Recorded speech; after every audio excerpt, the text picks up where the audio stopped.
Boom. Live Friday. No, it's not Friday. What is it? Saturday evening, 9 minutes late. That's not bad for us, guys. Not bad. Not bad at all. Hope everyone is having a fantastic weekend. We were supposed to have freezing rain here in Montreal today. I don't think it happened, luckily. Otherwise, it would be a mess. But I hope everyone's staying safe. Heard it was a little wild out in Ontario. So you know what? This one, this is a good one. You guys can see Tiff in the background right now, but you won't see that when I bring this gentleman in. So this is an episode I wanted to do for a while. So this is legendary shit right here. So I'm just gonna get right into it. This is episode 38. All right. What's good, y'all? This is C-Certified Brewhead, and welcome to episode 38 of Beer and Other Shit, the podcast, Adjunct Series, Quarantine Edition. This evening, ladies and gentlemen, this is a brewery I've wanted to talk to for a long time. I really don't know why we haven't done it to this day. This is a brewery who, I found on my Facebook memories. It came up the other day, drinking some of their OG stuff from 2011. These guys were definitely a big contributor to getting me into local craft beer. So I'm super excited to talk to these gentlemen right here. We're bringing in Liam and Ben from Nickel Brook Brewing. I'm pressing applause. You guys can't hear it, but yes. Welcome, boys. Welcome. Thank you guys for hanging out, man. It's great to meet you both, and I'm happy to have you here. Love it, man. Thanks for having us. Pleasure indeed. It's going to be a good one. One of my favorite stories about Nickel Brook, it was, I would arguably say, the first brewery in Canada that I ever went to. I had my friend, I used to have a co-host a few years ago. He was with me and he just got caught up in life. So him and I went on our first ever beer trip. I think it was like April 2011. And we went to Nickel Brook and we met, I believe it was John Romano, who was he the brewer at the time? No, he's the owner. The owner. But who was, because I know there's John and Peter. One of them was the brewer. I think it was John, right? Well, he never did it. They've been brewing. They're both the brothers. 2011. Yeah, 2011. Yeah. So that was when everything was in bottles. Not Ryan. No. It was before Ryan. Long before Ryan. It was definitely John or Peter, and we were just a couple of dudes, didn't know shit about beer and stuff, like learning. And we went in. And this was when it was like you had a real sizable lineup. There were all bottles, like the twist top bottles. Green Apple Pilsner, baby. The Green Apple. The wasn't that the gluten-free one? The gluten-free one. Yes. There were Headstock was there back then. The Maple Porter, that was one of the ones that came up the other day in the memories. And the best part about this is why I've always had a soft spot for Nickel Brook, not just because it was the first proper brewery I went to, but he just saw us and he was like, "Yo, do you want a tour?" And we're like us? Like, all right, sick. And he took us downstairs. This was, I don't know if it's the same facility. It is, yep. It is the same place. Okay, amazing. Yeah, he just took us downstairs and just made us feel special. And like, once again, now because of the podcast, we obviously do this all the time. But like that was the first experience and someone just treated us like gold. And we're like, what is happening here? It was just really, really cool. And ever since then, it's, we bought like 2 of every single thing. Like, just give us 2 of everything. Probably came out of there with a case, and we were on a beer trip. We filled the trunk up, and it was just really, really cool. So I've always had a big soft spot, and just been really following you guys closely over the years. So I love what you guys do. That's cool, man. Yeah. That's a classic Italian hospitality from John. Yeah, John's pretty good. He loves to talk. So if you give him an ear, he'll go, man. How long was the tour? It must have been about 45 minutes. Yeah.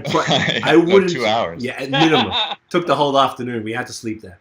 Yeah, I don't actually remember. I can't imagine what the brewing, the craft beer scene in 2011 would have even been like. It was like, it wasn't great. Us in Great Lakes? Yeah, there was you guys, Great Lakes. We went part of that. We went out to Wellington when it was this tiny little place. Oh, yeah. True. We went to this place called, it was like 3 letters, FHM or something like that, around the corner in Guelph. They did like the something with hammer in it. Stonehammer? Maybe they did Stonehammer or something. Oh, Stonehammer. Wow. And then we went to... Pardon? Yeah, what else? That was in Guelph. Where else did we go? Oh, went to Trafalgar, who is now All or Nothing, I believe. Like, we went to like the OG places. Like, it was like pretty serious, and we were... not super knowledgeable. I actually started, like, not going to talk about myself the whole bloody time, but just to give you context, I did this thing called the 365 Days of Beer, where you had to, and you'll see me, I still do it, but you're supposed to take a selfie holding the beer or the branded glassware number it, and then write a little, just a few sentences about it, and just to document it. And our friends in Australia were doing it.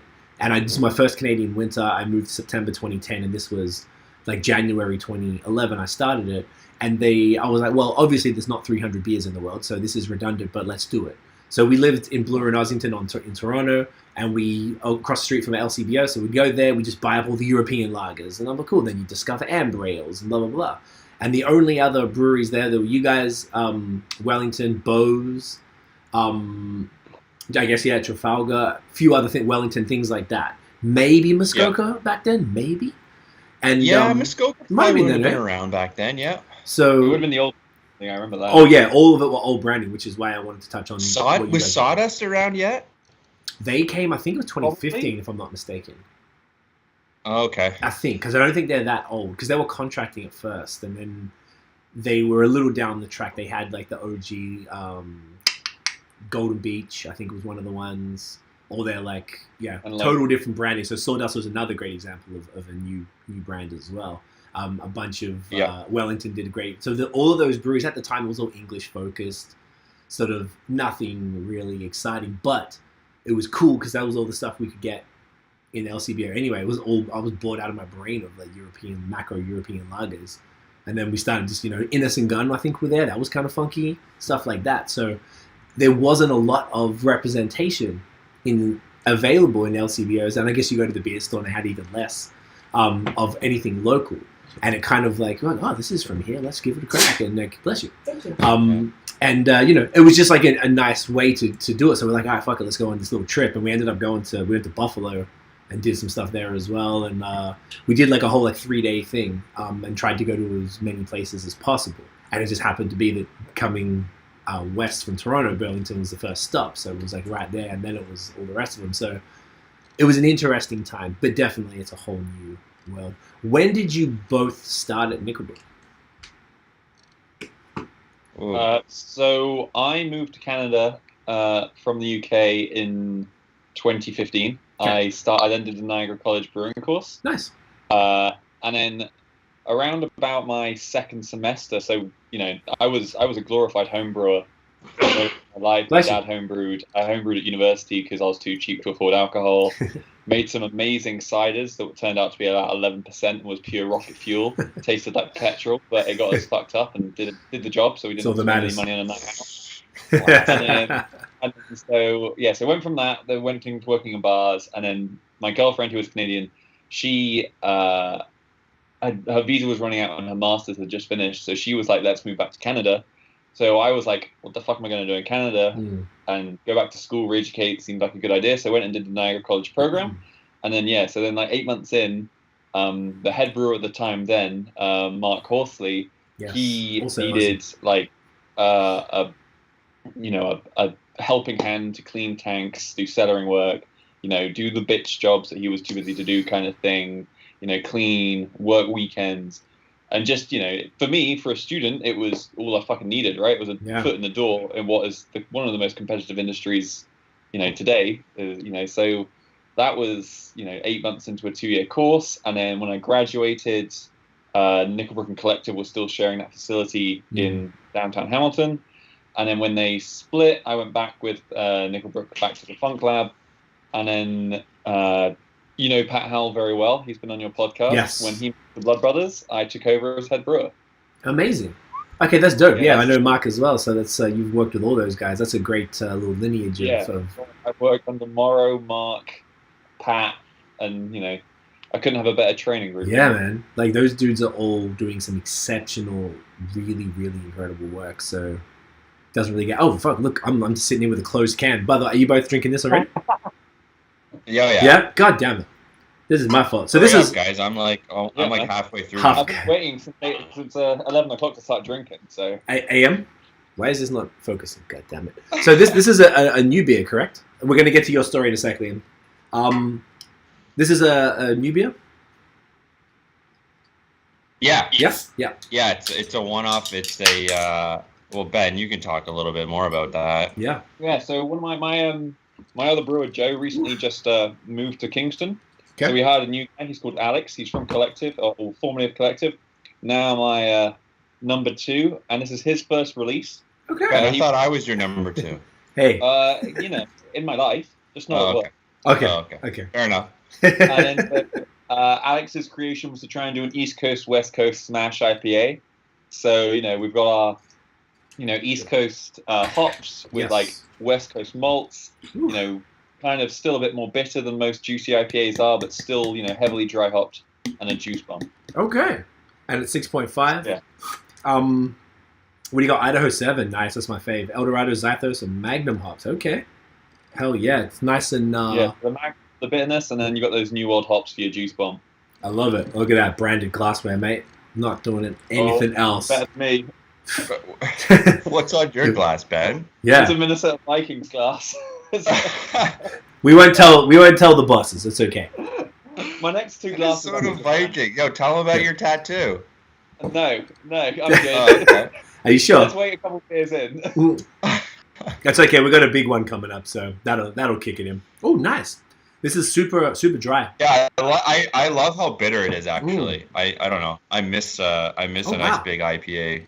I love the East meets West stuff. I think it's fascinating to me, and I'd like to see more of them with that creamy body, with also like exactly what you said, that piney kind of bitterness that like balances it all out. Yeah, this is great, man.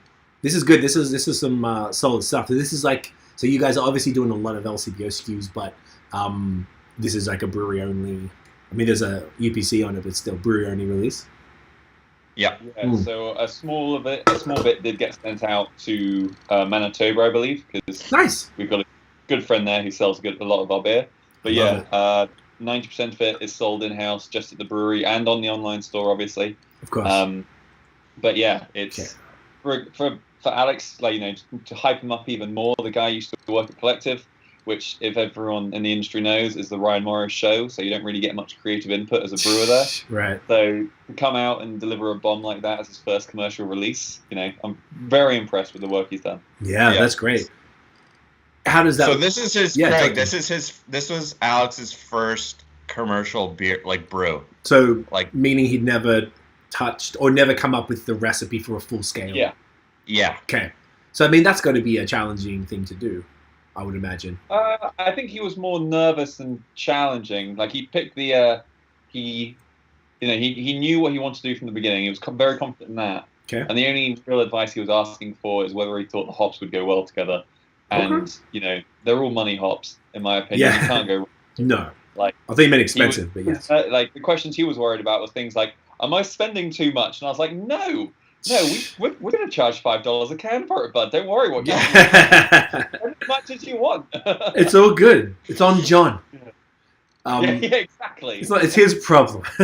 No, this is great, and I guess that's kind of the attitude you got to have with these type of beers. If you're not throwing some cash at it, it's kind of not going to turn out. And also, the drinkers who drink this stuff know, like, anything less than $5 for a can with like 4 different expensive hops is what are you doing here? What's happening?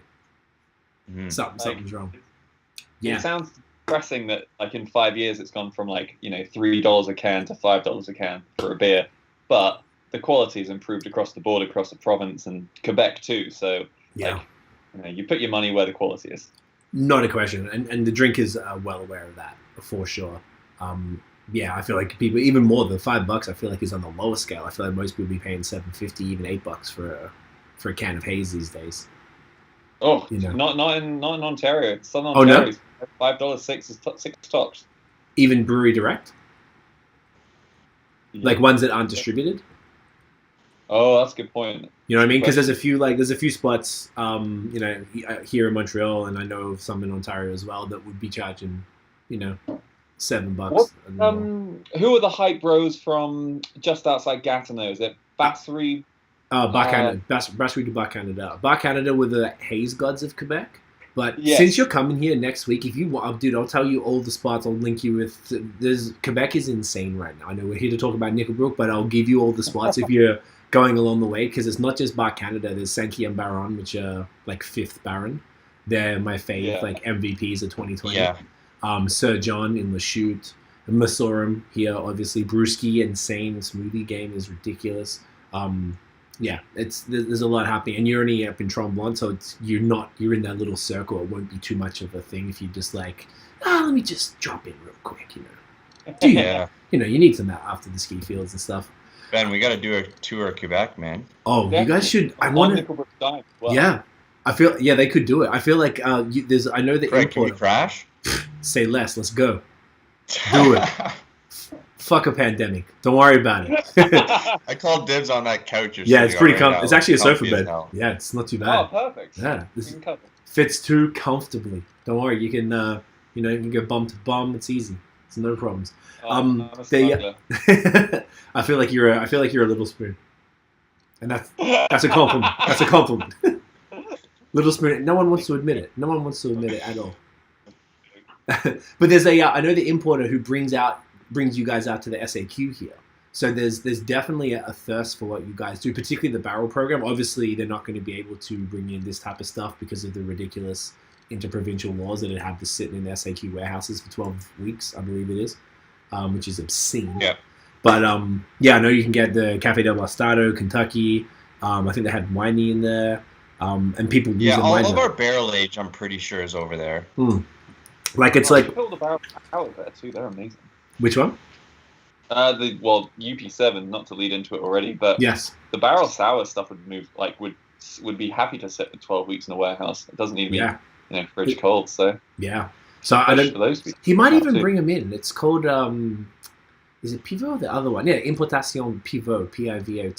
So he's based in Quebec City, so he brings stuff in from everywhere. There's another one called Vitriol, I believe, but I think Pivot does your stuff because I was posting about it. He was like, just telling me that he brings it in. So point being, there's a large thirst for what you guys do here. And one thing I want to see more of as someone who lives in Montreal, and before COVID I was in Toronto or at least Ontario all the time, like once a month.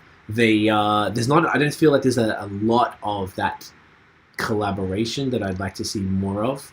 It's starting to improve, but I feel like it's just a symptom of, I guess, breweries, like you're busy, you have to head down, you're just working, you're doing your thing, and you don't really sort of look up to think, oh yeah, like there's a million other things. You going mean on. like collaboration in terms of like two breweries getting together and brewing Correct. a beer together? Yes. Yeah. I feel like it's happening a little more, but traditionally across the provincial, just because of, I'm not from Canada and I was living in Toronto first, and half the people I know are there. You know what I mean? Provincial Interprovincial, so Sorry. that's what I was talking about, yeah. Okay, sorry, you lost track. Yeah, the archaic alcohol laws. Like, as an Australian and me being a Brit, like I remember just being able to go down the street and buying a beer at any store, cracking it on a park bench and not getting in trouble.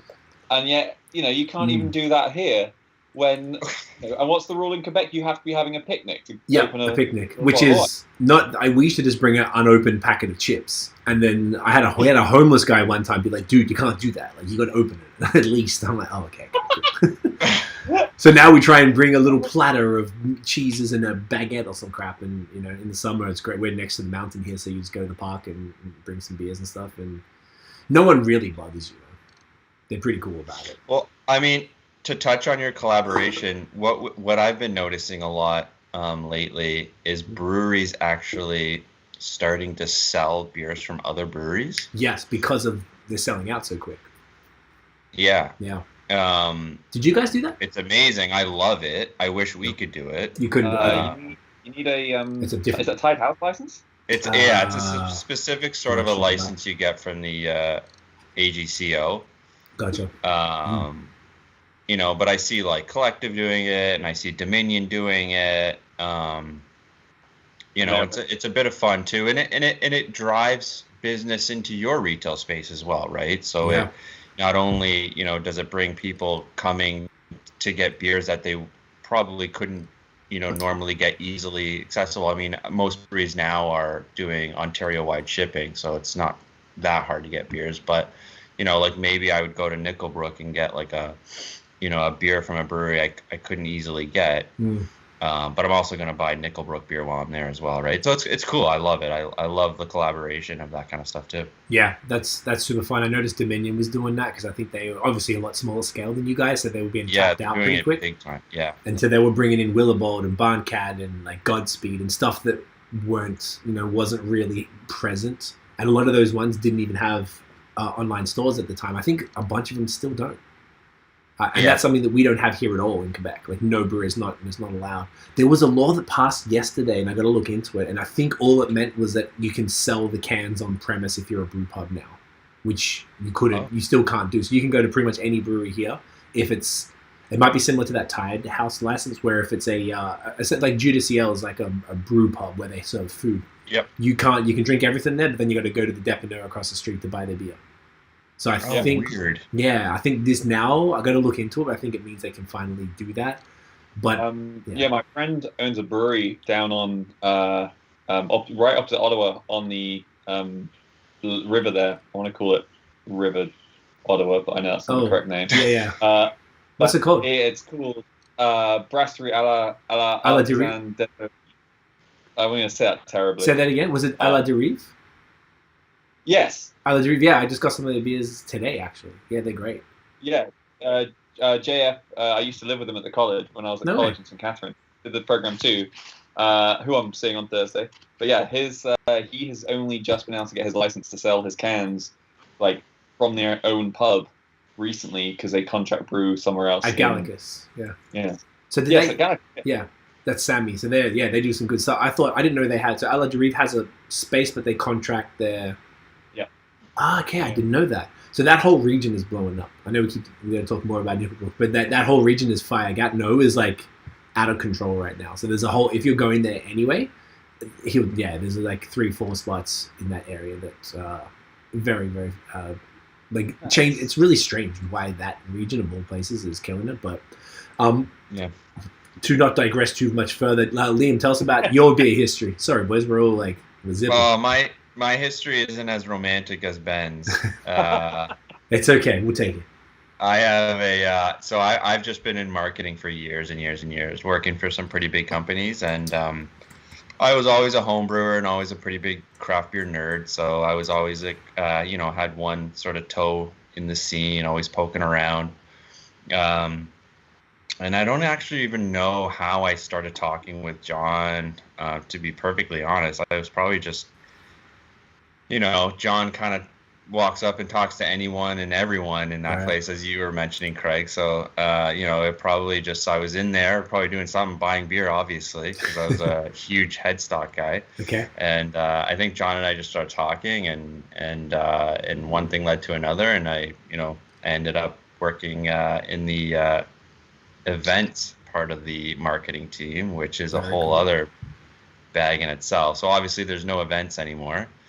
So now I've taken on more of a sort of a general marketing role in PR. So it's been fun. I've been there for about a year now. It's been a wild ride, I have to say. But the thing that's good about craft beer and even just specifically about Nickel Brook, it's just the people, right? It's the business itself is, it's a learning curve for me because, this is my first job in alcohol. Mm-hmm. So I bring my marketing with me, experience of marketing to the brewery, but I've never worked, I'm learning all about the distribution channels and, all this sort of stuff, pricing models and all these things. So it's interesting for me, but the business aside, it's the people in craft beer. That's what makes it the best. That's what makes this job so great, right? It's everybody in the industry. Not everybody. That's not fair to say. There are some snakes out there, but for the most part, I'd say 90% of the people in craft beer are amazing people. So it's always, everyone you meet, and that's part of events that you miss, because you get to meet all these different kinds of people from different breweries and all these things. But for sure, I would have to say that's my favorite thing about the industry and working so far. I love it. I agree. Couldn't agree more. That's the best part about it. It's just such a strange industry. What other industry that has not I agree with that 90% too. Like that's a very significant number. If everyone's mad cool, and not only that, people like you could run out of something and you call another brewery like, yo, do you have this? And they're like, yeah, no probs. Or like it's not a bad thing. Oh, there's a brewery opening across the street. And like, yeah, sick. Now more people are going to come because they want to go to both. Yep. It's I feel like the industry, brewing is it's as old as fucking time itself. But you know, the craft beer scene in Ontario, I think, is still pretty relatively young. So you're pulling in younger people, and I think younger people are driving the industry. Yeah. And I think that, you know, a part of that is just, you know, you're just surrounded by people like-minded that are like you know what I mean? And you know, so and that helps, you know. 100%. Yeah, definitely youth driven. So I don't know, because you guys are both on the newer side, I imagine that, you know, like any job, they probably tell you the origin story. Like, are you guys familiar with the, you know, I know you probably couldn't speak to the, you know, with the hopes and dreams type of thing, but like of how Nickel Brook came together, because that's actually something I don't know. Oh, really? Yeah, I don't know the story at all. I mean, maybe he told us. But... Go, baby, go. Liam, feel free to interject if you've heard different variations of the same story, because over 5 years I have heard the same story different times. But, all right, so John and Pete, two brothers, their parents emigrated to Canada, I don't know when, but they emigrated, had their 2 children. John was in sales for either space parts, like NASA, like selling to NASA, or selling to airlines. Okay. And Pete was running a chain of pizza houses. John just got a shiver down his back, being like, "Someone's telling my origin story wrong." yeah. Not that he'll see this, so hopefully. But anyway, so the 2 of them came together because they wanted to either they decided they wanted their own business, realizing that working for someone else wasn't worthwhile, and they proceeded to buy the property where you came to visit in Burlington, and started a U-Brew, make your own beer, make your own wine store. Okay. And you know, this was in like I want to say 85. This is when this started.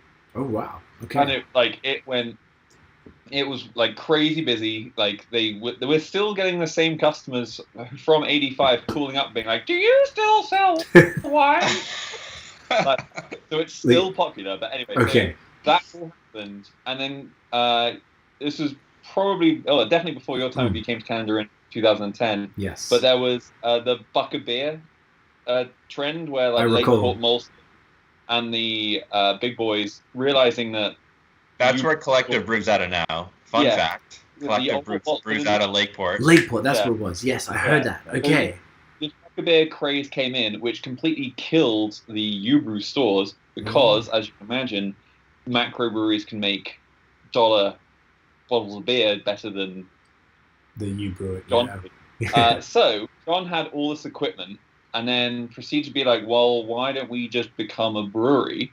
So they became Better Bitters Brewing Company. Okay. And then that lasted for about, I want to say, 2000. It would have been about 2002, 2003. And then they became Nickel Brook because John had 2 kids, his son Nick and daughter Brooke. Pete has no children, so I don't think anyone got left out. But it became Nickel Brook. Like, if it was like Nickel Peter Brook. Pete has a cat, though. He has a cat that's like his child. Well, I have a dog, which I prefer to most people, so I have no issue with that. I respect that. So Nickel Brook became the namesake of his 2 children. And then it, went along. It had the gluten-free, the green apple pilsner. It had 3 different versions of headstock. One was a lager, one was a light lager, and one was a ale. So whenever they were at a beer festival, it would be like, "Oh, can I have a Nickel Brook?" And be like, "Which one?" And then they'll be like, "There are 3." And so they dropped the 2 and kept the pale ale, and that became nowadays headstock. And then I think the turning tide is always going to be the Ryan Morrow hire. Okay. Ryan came out of the University of Guelph with a science degree. He went to one of the big boys, I want to say Labatt's in London. They hired Morrow. Morrow rode the wave of, craft beer change, and, gave them an IPA, gave them, a decent stout, and gave them all the good beers. And that's the short history of Nickel Brook. Okay. I've heard it too many times and probably has got it wrong. So, I'm sure there's a... Okay, that is fascinating. So do you know when Ryan came in? Like when the time frame? Oh. Was that before you, right? Obviously. Oh, well before me. He was already at the Lakeport facility with Collective, and when Nickel Brook and Collective were there when I joined 5 years ago. So I would be guessing it would have been 9-ish years ago now. Right. And then Mark took over from Ryan, is that right? So when we joined with Collective at the Lakeport facility, Mark got given the Funk Lab to play with, to be all the barrel sours and all of that stuff. And then Ryan was still brewmaster per se of Collective and Nickel Brook at Lakeport, and then those two companies split. Mark had already moved down to bench, and then Pat was head brewer at that point. Okay. Because that was the one thing I didn't really understand is the whole thing with Collective and like what it was, how it worked. Like Mark explained, because I had Mark on from bench and stuff, because he's an Aussie as well, so I connected with him pretty well, but I don't think he really got into it because obviously we weren't talking about that. It would have been like off things, but we didn't get into details. I don't know what the situation was. So Nickel Brook themselves were doing enough business out of that Burlington location that they were running, say, like 9 to 5. Mm-hmm. And then Collective had come in to contract brew a little bit, and then it increased a little bit, and increased a little bit more until it became a 24/7 facility. And literally they were brewing every minute of the day, packaging, I think 6 days a week, literally just to keep up with demand, because both companies were growing exponentially, and LCBO at that point was really heavily involved with Ontario. I wanted Ontario craft to be on shelves, so they at that point decided to go by the old Lakeport facility, because originally when Lakeport shut down, they made the city sign a 10-year contract that no brewery would move into that facility for 10 years. So when 10 years and day one became a thing, John and Pete and the owners of Collective joined together and purchased the facility. Why did they do it together? Do you know? Like, why wasn't it just Collective moved on and did their thing? Like, why was it a collaborative thing? Oh, okay. So the Nickel Brook system brews 1,500 liters of beer for every batch of beer. The Collective system, or the formerly Arts of Science and Nickel Brook, which is now Collective system, can brew 90,000 liters of beer. I see. So it was too big for one company, and too big for one company. It was perfect size for two middling breweries at that point. And then after 3 years of marriage, one company was like, I'm now going to hit the tax bracket where I get screwed over, so I need you to politely leave. And then, so Collective, decided that they were going to increase, exponentially, because they were then going to go to the States. They're now in Sweden, they're now in Spain, now in, much more countries than we are. And so they were like, well, it would be better for us. And then we decided to move our core brands to a different facility. And then we're doing the Burlington facilities, all our fun stuff and sours. Okay, so then because Ryan was the head brewer at Nickel Brook, and then he was probably obviously running the Collective contract stuff, he was just the man in charge of everything, so he just happened to run both, and in that split, he kept that. Mark run the funky stuff, because I know he pioneered the barrel program that you had, which we definitely need to touch on when we get to that. And then Pat worked under Mark, and then when Mark left, Pat took over, and then he moved to Blood Brothers like a year or two ago. Yeah. Okay. That's very clear. Wow. Thank you. Yeah. Holy. Clear as mud, Craig?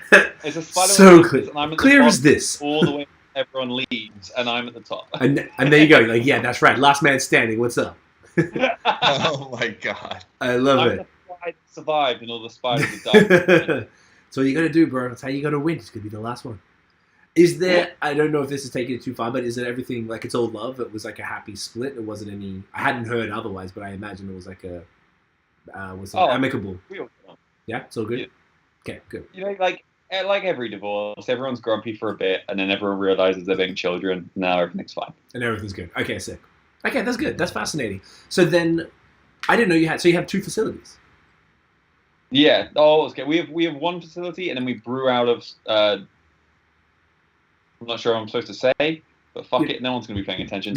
We brew with Wellington, and then Wellington makes all of our core brands, and then we have all our, like I said, fun stuff, sours and barrels from Funk Club. And stuff like this. Yeah, stuff like that. What would be the core brands? So would it be, I guess Headstock's still kicking around. Oh, yeah, Zap's still done. Zap's core, that's still done with you. Yeah, Zap and Raspberry and Cucumber Lime, they're all done by me. And then the core stuff is Headstock, Naughty, Wicked, and Naughty. And you still do all the barrels. Yeah. Okay, so there's like only 4 like flagship because it's sort of sometimes I feel like there's you guys are pumping out stuff. I'm not even really that sure because I'm pretty sure the Ubers that you just mentioned, which is some of the best fruited kettle sours, phenomenal in Ontario.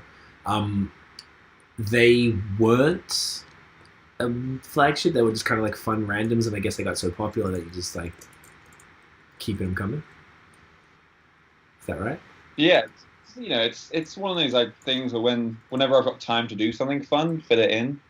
Like fruited sours sell. Like they're not as hot as IPAs, but specific times a year. Yeah, when it's warm and sunny and people are sitting on their balconies. Sours don't move in the winter. No, when you're freezing rain. That's stout season. Sour. Not even the barrel-aged sours, or like because they're a little more complex and sort of. Some of the more warming ones, the high alcohol ones do, but I'm English. I like my low percentage beers, so. I'm kind of. Well, it's amazing. Like Craig, we have this mystery pack out right now, and the beer that's in the lead is the highest alcohol beer. B, right? Yeah. That's what everyone. When I posted it, a bunch of people said they voted for B. Yeah, and I don't. Maybe it's the time of year. Like, if that mystery pack was released in the summer, I wonder if that would change. Like, I wonder if that would have been like the lower ABV one. You know what I mean? It's a great point because you had a mix. Yeah. So it starts at what? Ben, like 3.5 and then works its way up to 6.5 and like kind of everything in between. Yeah. Yeah. It's one of the coolest concepts since you talked about it. I actually kind of didn't realize how much shit there is to talk about with you guys because there's so many things that you guys are doing that is just fantastic. So the mystery pack, and people who didn't know, the first one was 2017. On Untapped, it said 2019. So I posted it the other day and I lied about it because I thought, I was like, who even knows what time is anymore? So I was like, 2019 sounds right. Sure. And someone corrected me on Twitter, and they were like, it's actually, he was cool about it. He was like, it's actually 2017. For some reason, Untapped says 2019. I was like, fuck, well, thanks, bro. So basically, you did 4 beers, and 3 of those 4 beers in the first pack, there were A, B, C, D. They're marked, and they're all, this is just for people who don't know what it is, because it's a genius concept, and I don't know if I've never seen it anywhere else. A box, they're all wrapped, A, B, C, D. No, nowhere else. Genius. And 3 of the 4 beers from the first pack became core brands. I thought it was 2, and this gentleman corrected me and said Cheeky Bastard actually was the album. The gentleman was wrong. All 4. All 4? What was the 4th one? Yeah, the sour duplicitous, the Citra Dry Hop Goza. Okay, that's amazing. So all 4 of them became not core, 2 of them are core brands, right? Meaning Wicked Awesome and Lost in Orbit. Cheeky Bastard isn't a core, is it? Yeah. Oh, it is. Okay. And is it? Yeah. No. Well, okay. Well, semi-core. It's 6 months of the year. 6. Okay. So, was that like? First of all, who came up with it, and 2, was it intentional for all 4 of them to become regular beers? So the idea was from Matt Gibson, who. Yes, he was the old marketing guy. I remember Matt. He's at the Royal Canadian Mead now. He went through Royal Canadian Mead, and is actually now being a lawyer. He's a lawyer? Yeah, he's actually in property law now. So if you're ever moving to Hamilton, give Matt Gibson a call. Give Matty a call. He's a champion. Good on him, getting that real money. Yeah, he's an honest, good lawyer. He's not one of the bad. No, one of those bad. Okay, good to know. But it was his idea in the marketing department, just being like as you said, no one's done it before. Like, fuck it. What's the worst that can happen? Yeah. Like, if people don't like one beer, people don't like one beer. It turns out it was something stupidly close. Like Wicked Awesome was like way ahead with like 50% of the vote, and then the other 3 had like an equal 15% split. And so no one really was like, oh well, none of them weren't popular. And then it became kind of like a rolling effect that we kind of had already agreed that the Lost in Orbit Session IPA was going to be a seasonal too, and the LCBO had agreed to that. And then the Cheeky Bastard came into play because the Bolshevik Bastard Imperial Stout, they didn't want in bottles anymore, and we didn't want to do a 9% stout in cans, so we were like, how about 4.5% stout? And they were like, oh, well, it was popular in the mystery pack, have it. And then when the sour craze started, we approached the LCBO again, being like, hey, we already have this popular sour. What do you guys think? And they, were happy with it. So they were like, yeah, definitely, why not? So It was kind of a mixture of two. Like, Wicked won. Lost was already slotted in as the seasonal. And then the other two were popular, and then the LCBO asked them back, kind of thing. No way. Okay. So it just kind of worked out. It wasn't like a cheeky thing where you were going to do it all beforehand anyway. It was more just like, oh, well, people liked them. Like, surprisingly not. Okay. Ben, what's the Zap story? Because I don't even know that. Sorry, Craig. I'm taking over your show now. Please. Okay, so, it's yours, brother.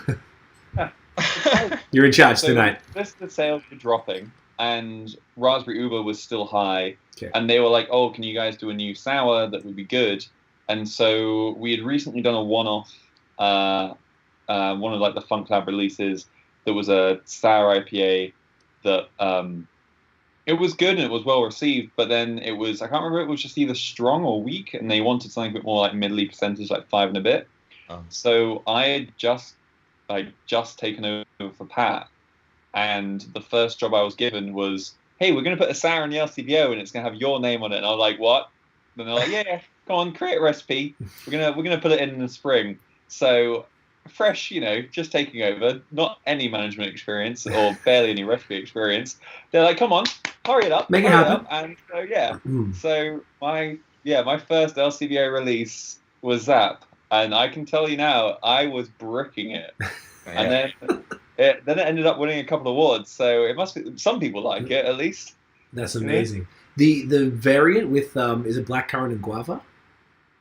Yes. Insane. Like that beer is fire. It's damn near like on the way to like a smoothie sour type of. I feel like that base recipe is just like perfect for it's the perfect like palette just to add any fruit you want to that beer, and it'll just be awesome every time. But you went pretty hard on the fruit. I feel like that one was like, I didn't expect it. When I got that, I was like, oh wow, this, and I didn't think it'd be that good. Just because it was a sour IPA, I didn't think it would be that intense with the fruit. I'm like, wow, it just like, I guess because it's already got the sour, and then you just add that the fruit volume there, and it just magic, it just worked. Are they going to be more fruited variants of Zap? Because that's what I want to hear. Please say probably. Yes. Yeah. Please do it. It's not even one of those things like what fruit's available. It was just like what we had on hand that day, and was like, fuck it. So that'll do.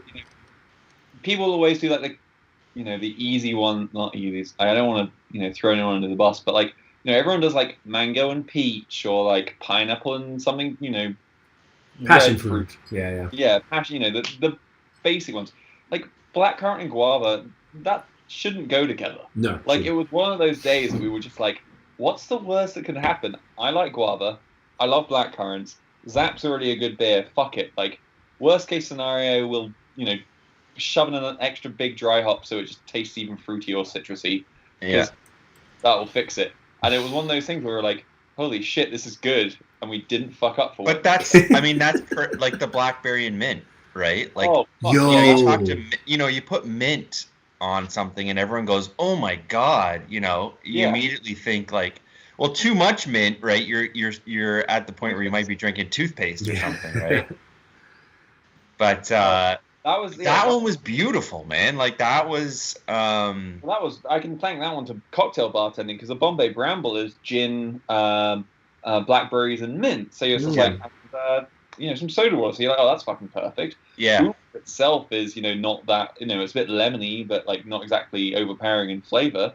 So you've got your heavy flavor with the blackberry, a very small amount of mint, and then you got your sour. So it's just perfect. It's a cocktail in the glass. It is a cocktail, yeah. It drinks like a cocktail. Yeah, that was a fire one. I liked it even more because it was like 3.8 or something. Like it was really low ABV.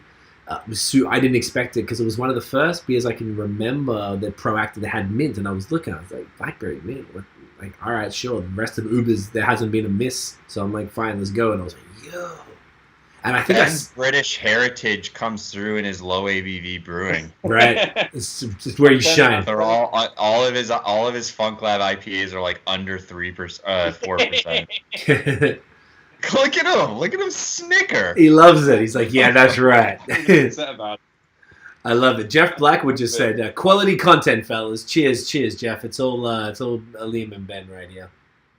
Killing it. Okay." Yeah. The Uber series as well, since you're speaking about that, is just such a phenomenal. So for people who don't know, I guess it's just a dry hop sour series, right? Dry hop fruited sour. Well, it's not even dry hop. It's not dry hop. It's just fruited sours. Okay. So it started with maybe you can just tell you guys want to know. Tell us the Uber story because those beers are fucking insane. So it started with just a basic Berliner Weiss called Uber, which is your standard German style low ABV Berliner, and then I want to say 90% sure it was Mark's idea to add raspberries to it. Okay. And at the stupid amount of 1,200 pounds of raspberries to each tank, which seems nice and easy, but we get them in these 20-pound boxes that we have to open and put in each tank. I hate this beer, but love it because it's so good. And then we let it ferment with the fruit, filter out, bottle it, and it's if those who have seen it and those who haven't, it's absolutely bright pink, the same color as the either the red on Liam's shirt or the lamp behind him. Yeah. Craig, I helped Ben put raspberries in the tank one time, and I walked out of that place looking like I just murdered someone. The bag split we had this one girl, Emily, whose boyfriend literally thought she had been stabbed as she walked out to work to be picked up. You're just dripping in raspberry juice, and I hate being sticky more than anything, it's just the worst job. But you've got to do the work to make good beer, right? So 100%. And then from raspberry we had peach and pineapple for a bit, and it's always just been one of those beers that the base beer is so good, and then whenever you add fruit to it, it's so much better. So we've done passion fruit, we've done black grapefruit, we've done blood orange. Like every year we crack out a couple more just because everyone loves it. Yeah. It's just such a great series. I definitely remember the raspberry being like, yo, what? I feel like it was one of the earlier. I don't know if I'm boosting or not. I'm misremembering. Oh, yeah. It was definitely one of the It's probably one of the earliest sours in the LCBO as well. Okay, even just what about Ontario sort of period as far as like that level of fruit? And you're like, what is this like? Well, it was before my time. Okay. So that's a while ago. It was before you were 2015. Yeah. Like first shift Nickel Brook was filtering like the third or fourth batch of the stuff. So it's at least 5 years old, if not 6. Okay. I would imagine. I mean, who remembers anything anymore? But that back, 2014, there probably wasn't a lot of beers that were like that in Ontario or Quebec. Like that level of like fruit in the beer. So okay, that's sick. And even just, I feel like it was one of the earlier, it's cucumber lime, right? The Goza version of it. Yep. Yeah, I feel like it was one of the earlier cucumber beers I'd had too. And cucumber can be a divisive, adjunct as far as like, it can go either way pretty quickly. Jeff here is saying, I remember the Uber bottle always stood out the LCBO too. Because it's an attractive bottle, exactly right. Totally. It's the brown bottle, but it's got the raised logo and stuff. And now with the new, I feel like it was a different branding back then too. Yes, it was switched up. But that was such a. I know we're just going on tangents here, but that was like such a fantastic series. But we were actually talking about the mystery pack, and the 2020 mystery pack is actually 4 IPAs. Like you were saying, at the 3.5 up to 6.5. I've only had A and B. I've still got C and D to go. Withholding my vote yet because I need to see. And I guess because I think A was 5.5, B was the 6.5, and I want to see what the rest. Are you guys? Do you have being with the last one ended up resulting in 4 beers? Are you anticipating a similar result, or is it going to come down to the vote? Liam, I'll give that one to you. Yeah, the marketing. I don't know. It's a bit of a surprise for us right now. Like again, like I was saying, I'm very curious. If seasonality has anything to do with the way the voting's been happening. If this mystery pack was released in the summer, I'd be very curious to see if the lower alcohol one would be getting more votes. Right. I don't know if I should be sharing this either, but we had a vote online, and it was, what was your favorite Funk Lab IPA release of this year? And the one that got the least amount of votes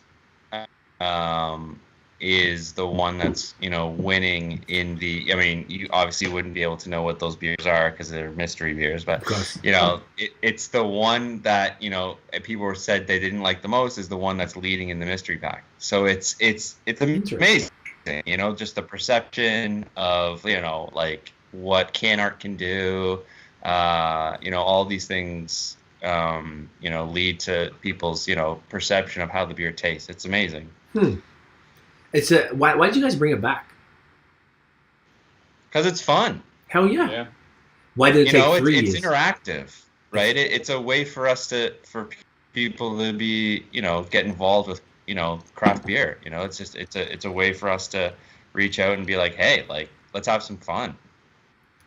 I love it. It's just such a smart concept. It's one of the most creative things I've seen. It was very cool to bring it back again. I feel like things have changed so much in beer, even in the last 3 years, that there'd be a whole new audience who never saw the original one. Their minds are going to be just as blown as when we all saw the first one. And, for you guys to be able to pull it off, I thought the most impressive thing to me was like having the 4 beers brewed. You probably had to do them pretty much simultaneously, at least for this pack, because, they're all IPAs. And from what I've had so far, they're both hazy, or at least on that style that doesn't have a ton of shelf life. So you have to nail that. Then you got to package them in the box and then get all of them into the LCBO as like a pack. I mean, that's a whole thing. So, I mean, just the feat alone of making it, getting it out to the public is incredible to me. So I feel like you guys definitely deserve some props just for that alone. So I hope it does result in multiple SKUs, regardless, because the amount of work, you freaking deserve it, man. Like, it's crazy. I love it. It's just so innovative. Speaking of that, the segue I want to go to, Jeff just commented again. He goes, I had D and B. B tasted like Sabro IPA, and D tasted like a light version of Bronin, which is the High Road Vermont style IPA. I got taught by the guys who work for Bronin. High Road, sorry. Okay. Yeah. I'm very curious to get into the rest. But speaking of the innovation, one of the things that the more positive, and the reason why I now know you guys' faces, is because you guys have been hosting the virtual tastings that you guys have been doing throughout the summer, basically since the pandemic happened. And like, whilst I think a bunch of breweries did it, you guys were just all over it. The market, like, Tiffany and I own a social media agency. We do this shit like day in, day out. So I'm extraordinarily impressed. Like, Jen is phenomenal. What you do, Liam, is phenomenal, man. Like, I really genuinely, like, I fuck with what you do so heavy. And the virtual tastings are so sick because you've got the marketing push. You're getting like 300 plus people buying into this thing. Like, that's not simple. I know you've been around forever and you're a known brewery who make fire beer, but like, like you do a bit of both. You do the shit for the beer nerds like me, but you do stuff for the gateway, the folks who are maybe coming into beer, and you've got nice approachable stuff, which I very much respect. They're both equally important things in beer. Without one, you don't have the other. And the virtual tastings have been great. You guys are super personable. Obviously, you're friends and you play off each other, and it's ridiculous. Colleagues, not mates. Colleagues. No, you don't really like each other. It's an act, but you're very good at it. So yeah, I thought, like, maybe you want to talk about some of the virtual tastings, and then we can also segue into the next one coming up on December 29th. That maybe Tiffany and I might be popping up at. Yeah, tell us about them. How did they come about? Where did the idea come from? And like, I imagine it would have been a quick pivot. Well, weirdly enough, it wasn't actually any of our ideas. We have to give credit where credit is due. And our, I want to say Eastern Toronto sales rep, Ryan. Yeah, so Eastern Toronto sales rep Ryan Bruce. He was on it from the start, and you saw the guy. He was the host of the first one. He did the monologue. He did the intro. Okay. Yes. So it was fully his idea, and he called us all up individually and was like, "Guys, this is my idea. Please don't laugh me down. And like, are you okay doing it?" And of course, I, very cynically said, "Well, sure, Ryan. Yeah, sure. Like, you're not going to get any traction on this, but yeah, I will say yes for your sake, because it's not like you're selling to any licensees at the moment. I like you, so yes. Whatever you want." Yeah, and then out of fucking nowhere, he was mildly overbearing, but it worked. Like, we all worked together. It became from a, what we've now kind of small down to a 4-man team. It was, a big production of 8 people that day. But yeah, but other than that, it was kind of, I think we were the first people to do something like it. I hadn't seen anything before it, no. And like you said, me and Liam have chemistry, and colleagues. But it just fucking worked, and yeah. Well, I mean, it's a nice way, especially with events not happening anymore, and people wanting to still interact with breweries. It just made perfect sense, when Ryan was like, "Why don't you guys just do what you do at events online?" And we just were kind of like, "Oh, like, okay." It's always the simplest ideas that are the best ideas, and we just were like, yeah, like, that just makes so much sense. So let's do it. And Craig, you've met Jen, and Jen's brilliant. I actually haven't. I've spoken to her 8 trillion times on email and text, but I've never met her.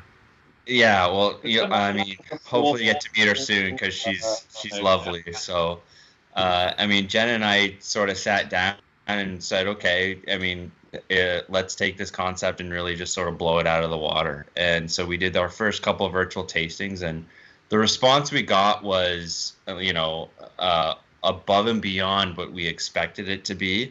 I remember our first one, Ben and I were like so nervous and so straight edge. And then if you go to watch our last one, we just it's not that, we're just a little bit more relaxed, is what I would say. We're not as, making sure we're crossing all the T's. We're just, pretty loose about it. And I think people appreciate that a little bit more now. Yeah. Coming to know Ben and I, and, we've done a few of these things now. So, it's as much about the beer, tasting as it is just like Ben and I, watching Ben and I just shoot the shit. And for whatever reason, people like to watch that. So whatever, I don't know. I love it. But I always start though in that, like, when you go to a beer festival and you're a bit sober still, and you're like, oh, I'm going to try and enjoy every beer. And then by the end of it, you're literally like you're taking the piss of your mates, and you're just chugging your beer as you go. Like, they've all like started at a high level, and then they've all slowly dropped. They drop quicker now than they used to. Yeah. So that's where people want them to. Yeah, we've got coming up. So there. the one we have coming up, the holiday party in a box, Jen and I were like, this could be the last one we do. Let's just absolutely just blow it out of the water and just try and get as many people involved with this one as we can. Yeah. Because, there's only so much Ben and I can do. There's only so big of an audience as we can pull in, and sometimes we need our friends from the craft beer industry to join us, because it's fun, so this thing's just going to be just nuts. Jen's freaking out because all the back end, technical, stuff she has to go through with the Zoom call and the lighting and making sure everybody. We had Erica on from the Society of Beer Drinking Ladies on our last one, and she couldn't get the volume to work, so it was like this weird echoing whenever she would talk, and then we would talk, and it was like this weird sort of thing. And I just saw Jen look like she was about to cry when this was all happening. Poor thing. Just it was the worst. But so this one, we're doing she tells me every day, Craig, how nervous she is about this one coming up, because there's it's not only one person coming on. I think we have like 5 or 6. Oh, because you got in band. The 3 bands, a comedian, us, and Ren. Yeah. So, yeah, 5. So there's and 6. Jen managing all of it. Oh, and gosh. so While you and me just get drunk. Yeah. Yeah, while Ben and I just sit there and get drunk. You guys definitely scored on this one. Yeah. I think we're doing a tech check, like a few days before or something, which is very smart. For sure. It's definitely the move. I think she wanted to do that, and like we'll be in Toronto then. We're gonna be in Toronto when we do this, so we'll be. It's perfect because we'll be in the spot. But I think that's really smart. We've done stuff like this before. So what beer are we doing with you? Can I say it? Yeah, please. Yeah, we chose Whiny Bastard. Because Tiff. That's a good one. Oh man, it's one of my faves. The whole series is amazing. So we have Tiffany's the producer of BAOS, but she also has her own platform called Liquid X Happiness, where she has she covers wine, spirits, beer, and coffee. So I thought, well, Whiny Bastard is the perfect one because it's barrel aged stout in wine barrels is perfect. So we can sort of discuss that. I don't know what we're going to be contributing that you guys can't. But that's part of the fun. We're going to be winging it, eh? It's going to be this, but on our platform. It's just the best. Yo, to be honest, that was really... I was very, very happy that we were doing this. I really wanted to make sure we fit this in before we did that so I could, like, connect with you guys and be like, all right, cool, we have a rapport, we know each other, now we can just go crazy. Because, like, I do this... Yeah, not to be like, hi, guys. Pleasure to meet you. I don't want any of that shit. I know. Like, just because, like, I do this, whatever. We do usually a couple BOS podcasts a week. I have another podcast I do, so I'm used to this, but I feel like I know how many... These views don't go concurrently. So there'll be a bunch of people, and it changes constantly, and then the views will come after the fact. So I'm never nervous. I don't give a fuck. I do this all the time. But on your platform, when I know, and I've seen on the Zoom call when I've been on them, you can go to the view where you're seeing, you keep scrolling across, and there's just people and people and people. For some reason that I was like, oh, fuck, man, I'm not at home. I'm not in my usual setup. Yeah. I hadn't met these guys yet. I don't know what the fuck I'm going to say to bring any value whatsoever about this 5-hour beer. We'll take good care of you, Craig. So, don't worry. I feel much more at ease now. Yeah. But I'm really looking forward to that. Is December 29th. So it's 2 days before New Year's. Just a little bit of a party thing. The box, I believe, is $40. I'll put the link in the description. I did not do that Which includes shipping. Includes shipping. That's amazing. And you get 6 beers, right? It's 6 beers. Which is, I mean, $40 for 6 beers, including... I wish I had the list in front of me, but I absolutely do not. I actually could probably pull it up in the email, but I feel like people could just go to the website and figure it out themselves. It's going to be Hazy Naughty. So we're, our naughty neighbor, we're hazing that baby up. Really? I double dry hopped it the other day. Ooh, I bet you did. I bet you did it well. Ben let me put hops in the tank for the first time. It was Liam's idea. The whole beer is Liam's idea. Incredible. Look at you, changing the world, Liam. One Isn't hop, this dry hop at a insane, time. Craig? Look at me. I'm so proud of you. I just met you, but I'm proud of you, bro. Actually, like one of my colleagues, that's my tanks. Yeah, I respect that. I wouldn't let him touch him if I were you either, dude. But I feel like Liam's flannel. I would let you touch it in that flannel for sure. No question. Absolutely no question. I believe you. No pants. Just you don't see what's underneath. You know, I'd be disappointed if you were wearing pants. Like bitterly disappointed. Don't stand up and ruin my visual. Please don't stand up. There's no pants. So there's Hazy Naughty. There's Whiny Bastard. Hazy Naughty, Whiny Bastard. Is Winter Wizard in it? No, I don't know. I think yes, Winter Wizard. Yes, the one we're drinking right now. Yes, it's going to be in there. I mean, and the rest are just bonus. I mean, those are the big ones. I don't know what else is. You can't ever go. It's all online. Go to nickelbrook.com. Are you remembering that, Ben? You feel like you remember. You feel like you're remembering more. Speaking of that, should we get into the next beer? Yeah, definitely. Which is, do you want to? I'm going to go grab it. Do you want to just? I'm going to let you guys. I trust you. You can say anything crazy that you want because we're uncancelable at this point. You want to just maybe tell us about this beer while I go fetch it? Do your thing. I'll be 30 seconds. All right. So. Hey, Ben, let's get out of here, man. Oh, sweet. We can finally bolt. Let's get the hell out of here, bro. We can pretend we're not in different rooms and actually, live our life together like we've always wanted. Yo, Craig's creeping me out, man. Let's get out of here. Is Tiffany even there, or is that just like, the body? Oh my god. What? What beers did he say he was gonna go get? UP7. Oh boy. Hey, no. That's an old boy. Is like, oh boy. That's what that old I'm boy. proud of this one. Oh, that's a good one, actually. It's my favorite UP. Really? Yes. Did you try 6? Yep.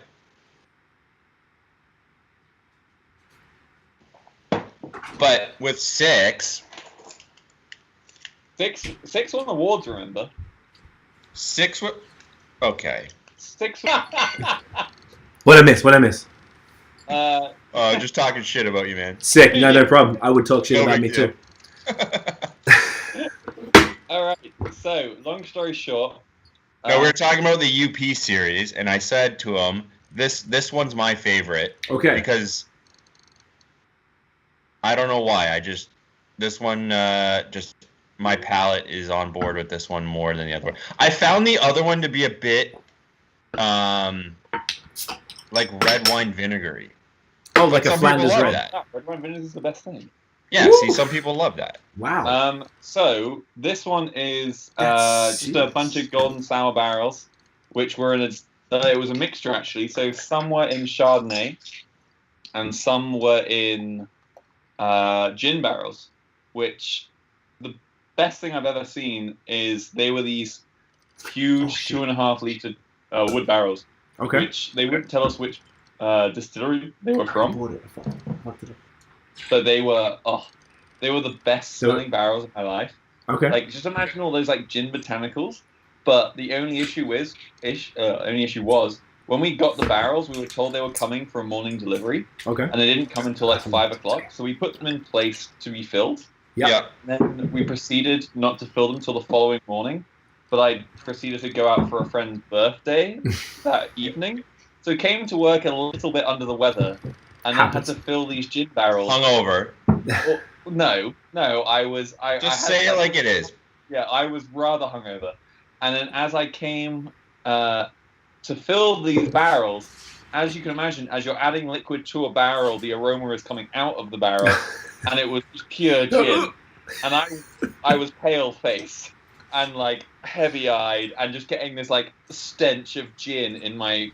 Oh, it was horrific. I can imagine. It was the worst day of work I can imagine. But the gin barrels were the best thing we ever bought, and this was the second creation from those gin barrels. It says Chardonnay and gin. Yeah, Chardonnay and gin. blend. Which is amazing. Yeah. Oh, so you put some in Chardonnay barrels and then some in gin barrels, and then you blended. Yeah. Yeah. Okay. Barrel work is a bit of a mystery until you get to that point you're ready to blend them, and then it's lucky at best. That's cool. The rest of this series, then, is it all? Tiff, please try that. Is it all similar concept? It's all barrel aged. It's a barrel aged sour series, right? And what would be, say, like, I think I have 3 in the cellar, whatever you call it, the cupboard there. What are the differences between each different one off the top of your head? See, I'm not a huge sour guy, but I love this. So oh my god. So this one was on orange zest. This was so this was 2 golden sours, 1 in the gin barrels, the Chardonnay barrels, blended. It didn't have everything, so I added some Brett and some orange zest. Okay. The next one, the one before, was the award-winning one, number 6. Okay. That one won an award at the Canadian Beer Awards. That was dark sours with red currants and cherries. Ooh, okay. That one was really good. That was number 6. Number 5 was on golden berries and raisins. Okay. Oh. That one was really good too, but we didn't make enough of it. That was in that lull of do barrel aged beer sell, and so we just. Is this your favorite style, Ben? Yeah. To drink and brew? Oh no, to brew, yes. To drink. This is like my, I don't know, not champagne of beers, but like I like having one glass and I'm very happy with it. Kind of thing. Like it's got so much going on. It's complex, but it's still like approachable. Like I'm happy with it. Which, this is insane. And it's only 5%. Yeah. Yeah.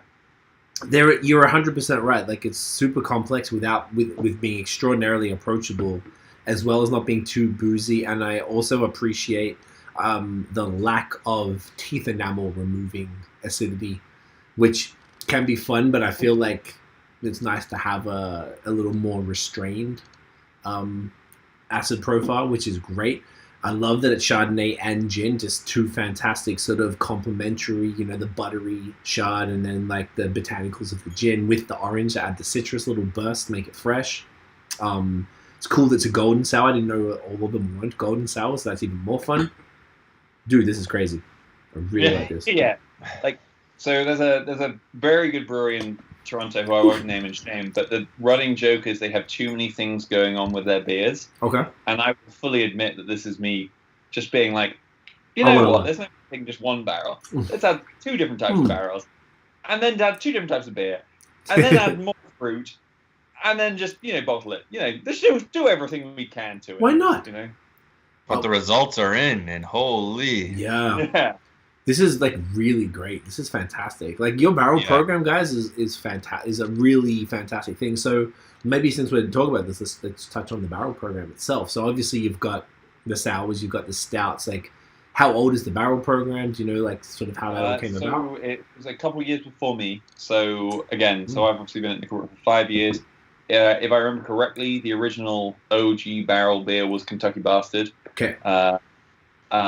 That was, a Mark and Ryan creation, either 2 or 3 years before I started, and then it started to evolve where, a barrel itself is expensive for just one beer. So then they decided to put, another beer into the barrel, which was the Cuvée, which is now Glorian Gold. Oh, and yes. Then Mark had the idea to get wine barrels and add stout to those, which is Winey Bastard, Pinot Noir barrels. Who is that from? Is that Malivois or something, isn't it? Huh? Where are the wine barrels from? Do you know which? Is it from? Tours, we tried. Oh, it's from Tours. Sick. Great Yeah. winery. Love that spot. So, like, we're so close to all these great wineries. Yeah. And Niagara's got its own terroir and whatnot, and like Pinot Noir barrels, are perfect or Pinot Noir wine is perfect for that location. Yeah. So, why go to someone like Teller or Peller Estates, when you can get the good stuff from Tours, who after they've used their barrels for 3 or 4 years, they just use them for garden pots, so they sell them to us for a decent price, and we can make pretty decent beers with them. Yeah, and Tours are a high-end winery too. Same street as Rosewood. Yeah, I love that area, man. That's the one thing I miss. We usually go to Niagara every a couple times a year. They usually have events. All the events were cancelled, obviously, and Tiff's birthday's in July, so we'd always make sure we'd go down to Niagara, and I miss that this year a lot. And I love seeing as well, because you guys are so close to it. I love seeing the breweries at least close by going hard and working with the wineries and stuff in that region direct. I feel like it's happening more and more now. There seemed to be a bit of a disconnect there, but it's like it's backyard, like it's right there, so it makes complete sense. It's one of those you scratch our back, we scratch yours kind of thing, and they're great friends to us, so we're always going to support them. What do they? Sorry, go on, Lee. I was just going to say, Ben, when did the stout start, like in the barrels? Like as in like originally, like in 20. Yeah, like Kentucky. I think it was 2012 was the first Kentucky. 2012. Okay. Because obviously the big people to do it. Because we had to have been one of the first barrel-aged stout breweries, right? Had to. Yeah, it was us. You know what? I actually have a couple. I have. Keep going. Ago.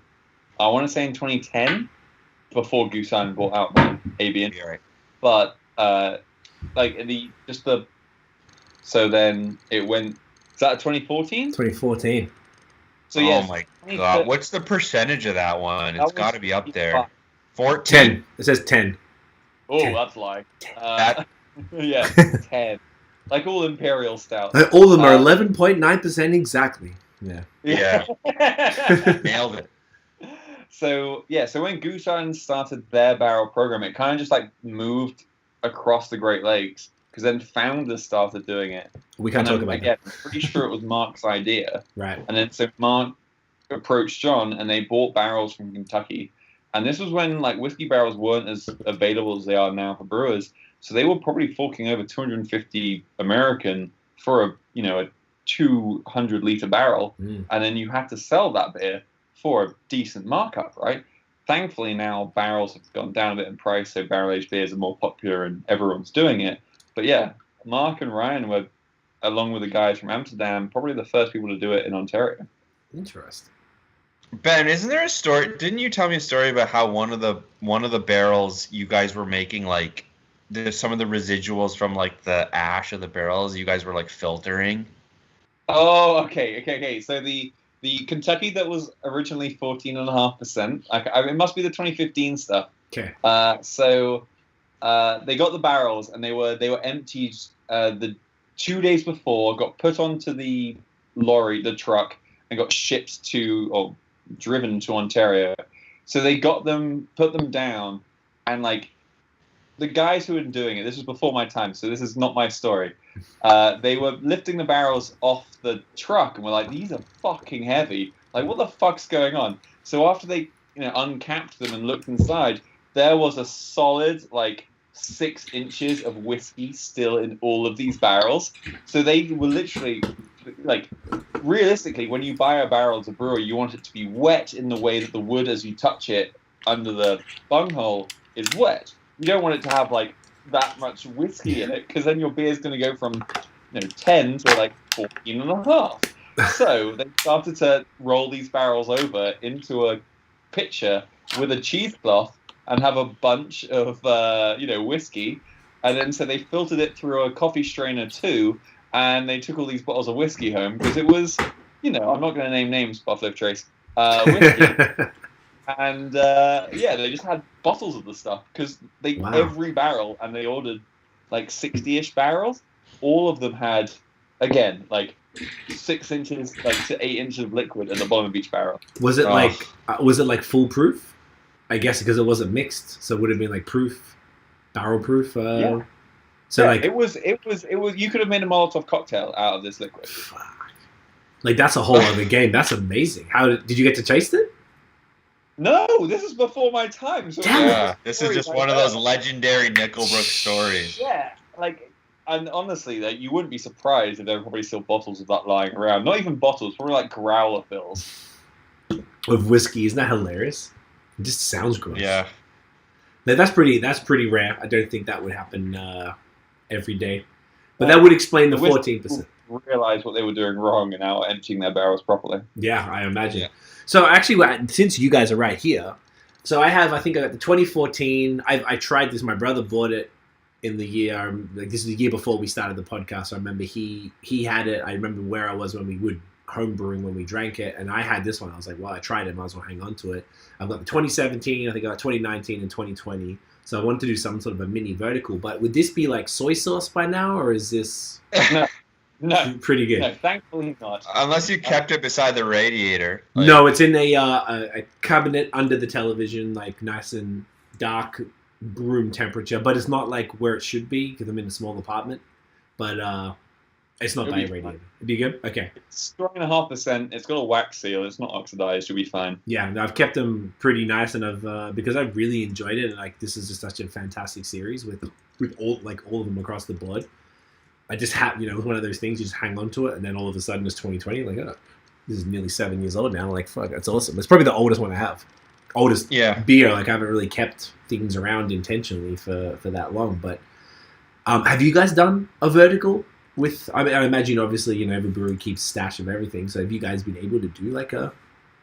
I've done verticals in cafe because we do different coffee every time. That would be fascinating. But Kentucky is generally, like, across the board pretty... it's consistent. Okay. Depending on its alcohol level, it's always a bit varying. But the caffeine level changes or no? For cafe? Yeah. Oh, 100%. Yeah. For Kentucky, the thing I noticed, the older it gets, the smoother it gets. Almost like a decent bourbon. if that makes sense. Okay. Because when you get it, like, originally, it's got, like, those heavy bourbon notes and, like, it's got some of that chocolatey fudginess to it and, like, the oakness to it. And then as it ages, you get more of that, like, stouty flavor with just, like, a touch of bourbon, which I prefer. You know, I do like whiskey and bourbon, but I prefer stouts. So I like it to smooth out a little bit and be more like a chocolate cake. Okay. Yeah, the bourbon is sharp, like when it's fresh, like when you've just bottled it. I mean, if you're not a bourbon drinker, that beer can be hard to get through. But to your point, as that beer ages, that bourbon sort of just kind of smooths out, and like that beer drinks, like even like 2 years in, every bottle just starts to drink like perfectly. Would you then recommend then I definitely do whatever I have in some sort of a vertical with multiple humans? Oh yeah, because otherwise I'll die. But like, I feel like it'd be. I mean, unless you like bourbon, unless you like that taste, right? My line is buy 2 bottles, drink one fresh, and drink one like a year from now. Right. Yeah. See how you like it.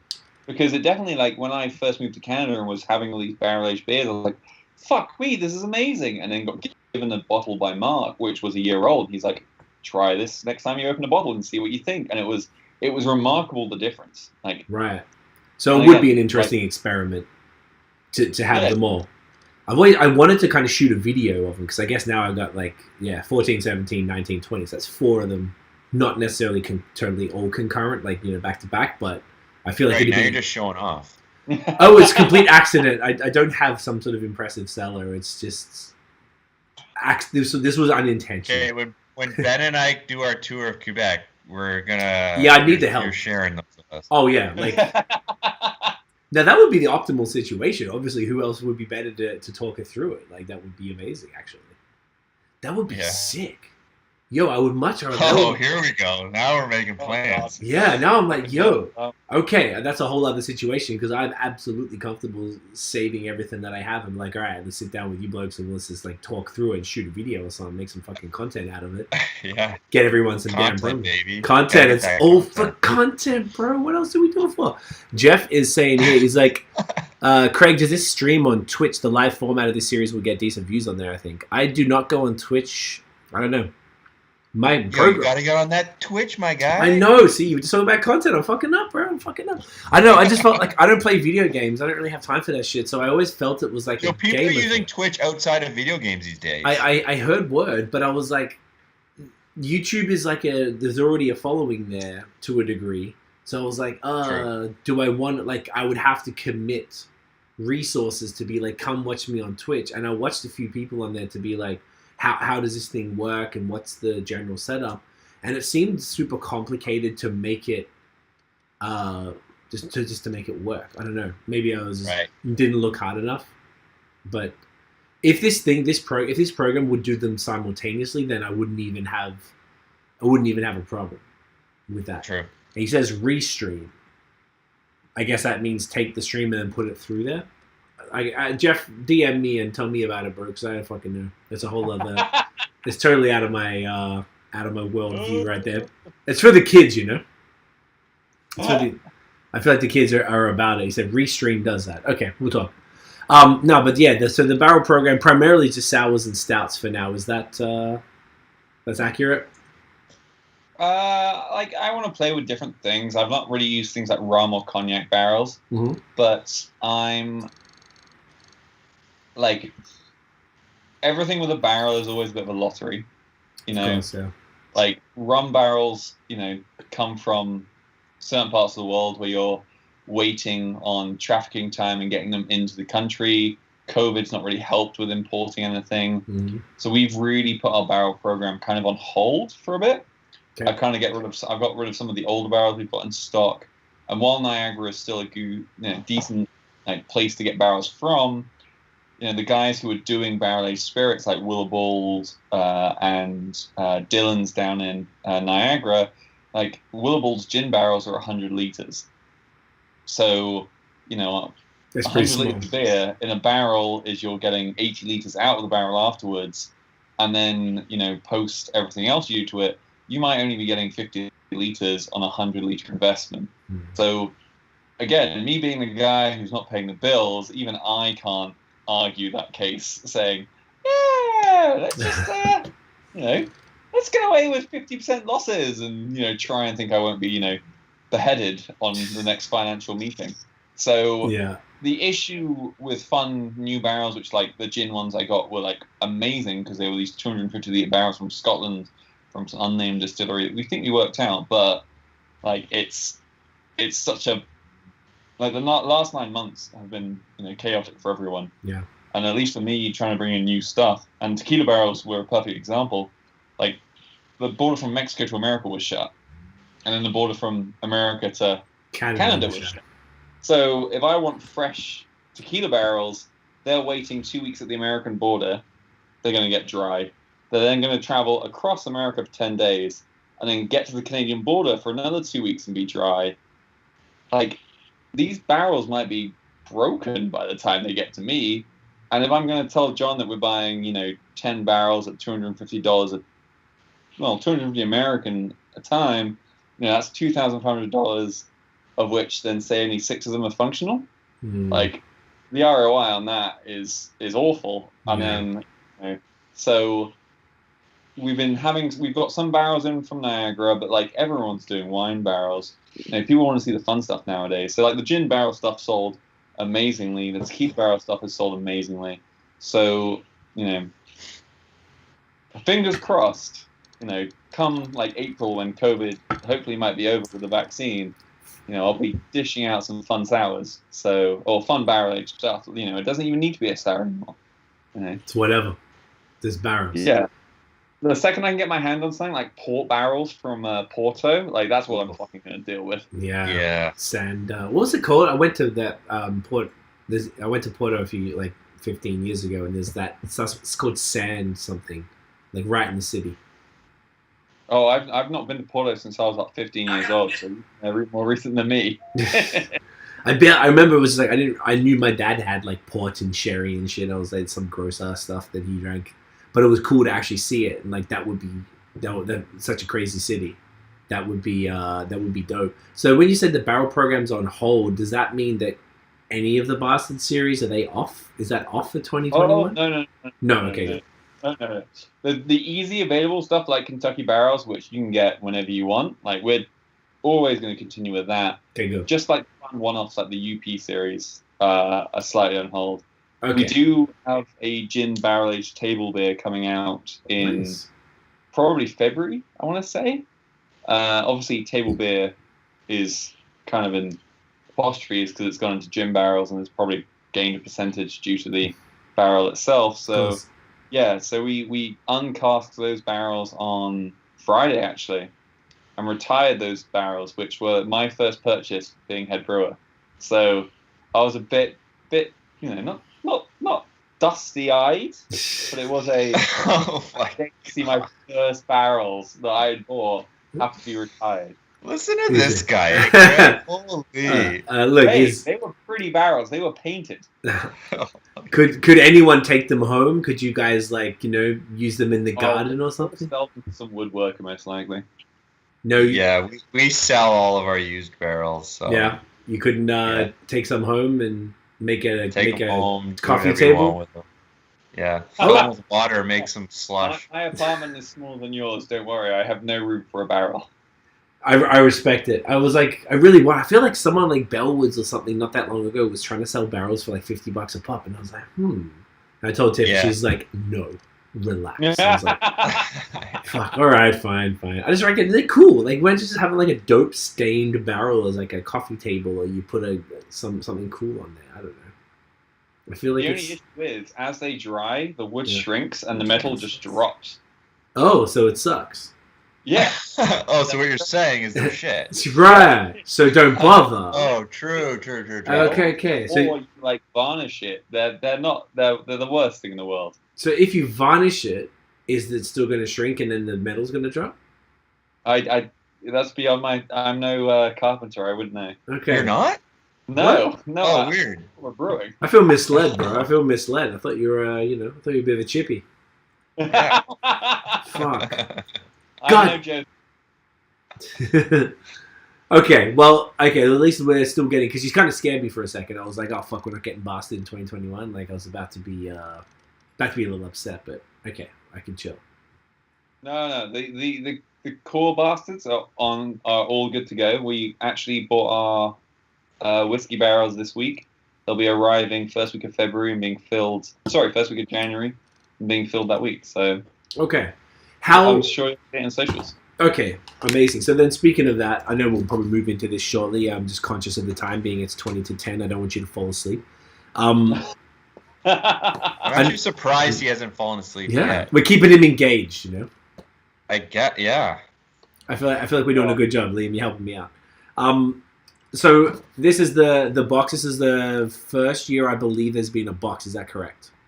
Yep. Yeah. So all the beers have had a box now. The Cafe, no. So Cafe has a box. And Gold. Kentucky has a box. Yeah. And then last year, Glory and Gold, our cuvee, has a box. I have had that. a box. Okay. But Kentucky and Cafe are the first time this year they have a box. Okay. I love it. I love the branding. I love the switch up of the branding. Obviously, I'll get it in a sec. I'll show you compared to the old one because I think basically up until last year, it was the same branding across the board.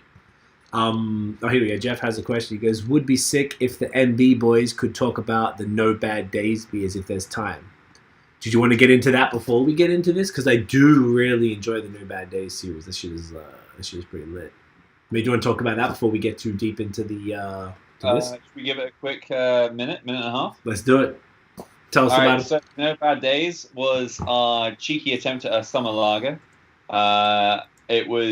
It all came about because we recently renovated our tap room, and the tap room manager's second question from everyone who was over the age of 60 and from Burlington was, do you guys have anything that tastes like Heineken? So we quickly made him a lager. Perfect impression, by the way, Craig. Yeah, I was going to say, he nailed that. If you were wondering, he nailed that impression. Yeah. And so we made him a lager, nothing more than like 1,000 liters, and it was the most popular taproom beer of that summer, and it was a pure joke. So the next year it came about, and it was just before COVID hit, so we brewed a lager, and just to piss off Rob, our taproom manager, even more, we were like, we're going to make you a lager and lime, because we know that's what every 60-year-old man orders at the pub down, on the bayfront in Burlington, and he was not happy in the slightest. So then COVID hit, and it got to that point where, everyone's running out of beer, so we were like, fuck it, we'll can it. And the name came about, No Bad Days. The original name for this beer was going to be CV Crispy Boy because it was right before coronavirus was just in China. So it was CV Crispy Boy. We're going to go coronavirus lager and lime. And the joy was we were going to make a whole joke about Corona, the beer, not the virus. And then we realized that we obviously couldn't make that joke. It got turned into No Bad Days. So No Bad Days was originally with lime. And then they made me make it a few more times. They made me. Yeah, ownership. And then we then did... Well, it got like summer was ending. So the whole like lager and lime was a bit ridiculous. So we just re-released it. And it's now in grocery in Ontario. Nice. As just a lager, just your, bog standard Heineken beating lager. Is it dry hopped? It's dry hopped, right? Still. Yeah, dry hop with a Zaka. It's very lightly. It's got that nice floriness to it. But yeah, it's crushable. 4.3%. Come college season, it's going to be the best seller, I imagine. Oh, I bet. I've got the OG. I wasn't sure if we were drinking it tonight. I know we chose the more sort of zanier beers. But I really enjoyed the lime one, and I thought you guys did a really good job because that could have been a shit show if you didn't do that right. And I felt like did you use real, is it like lime puree or lime juice or lime, what was the lime side? It's key lime puree. Okay, that's why it was fire. Okay, key lime puree. Okay, that's fucking right. So I was like, sometimes if you have like, and I'm not even obviously comparing it to this, but you think like the Bud Light lime or something hot garbage like that. Yeah. When it's like that natural flavoring and it's disgusting. And obviously it's Nickel Brook, so I didn't think it was going to be bad, but I was like, what is this going to be? And I was like, because it was subtle. That was the best part. I used to when we did the podcast before with Train's different series and stuff, and we used to have this lightning round at the end where we'd ask questions, and one of the questions was, what would be your desert island beer? And no, I'm sorry, what is your guilty pleasure? Well, desert island beer was a question too, but guilty pleasure was usually a shit beer that you kind of enjoyed, and mine was always Corona. So Corona with a little bit of lime was like, squeeze that bitch in the top. Yeah, so it's horrible, but the like... flip, the thumb in the... Yeah. Oh my God. Classic, bro, classic. And I was like, Did your favorite movie Fast and the Furious? Yeah, dude. Yeah. Oh yeah, I love that shit. That shit was fire. So like, I was really excited because I was like, okay, so Mexican lagers became a thing, and obviously you guys are going to do it well. So I was just excited, and I didn't know what to expect, and I was just extraordinarily impressed. The lime was restrained and understated, authentic, and this is exactly why now. This is actually I'm glad you brought it up, Jeff. Thank you, because this was a question I did have always, was like, what the hell did you do to make it like taste this authentic, but also so subtle? It's just like a touch. So I'm looking forward to cracking the OG to see even though it's not really the OG, it's the other way around, isn't it? It's like the non-lime version. Yeah. I know it was Crispy Boy with lime, but CV Crispy Boy with lime because coronavirus was a joke. So then No Bad Days like evolved into No Bad Days with lime. But yeah, so original OG Crispy Boy. Original No Bad Days is the lime version. Right. Okay, that's what I was thinking. Okay. But this is now a 2-year joke against the retail manager, bar manager. So, shout out to Rob. Shout out to Rob. Defend yourself. Yeah. Sorry, Rob. Jeff also says, he said, awesome guys, thanks. I'm into the idea of dry hop lagers. Sometimes you don't want a 6% IPA. Rarely, but sometimes. Hey, man. The Crispies are the future, and I love that you guys were doing them and doing it extremely well, and particularly the dry hop ones, because it doesn't have to be like right in your face with a huge dry hop. It's just like a nice subtle thing. I imagine that would be something that the type of people that maybe not quite the ones that come in asking for the macro type of beers, but I feel like it wouldn't scare them off too much. Yeah, well, lagers, I mean, right now are that one beer, even in the craft beer industry, still sell the best. Yeah. We like the three of us. We live in this craft beer bubble where we're always out for the newest like hazy boy or the thing with the most hops or the best barrel aged thing, but at the end of the day, like the thing that sells the most still, like to the consumer, is just that crispy lager.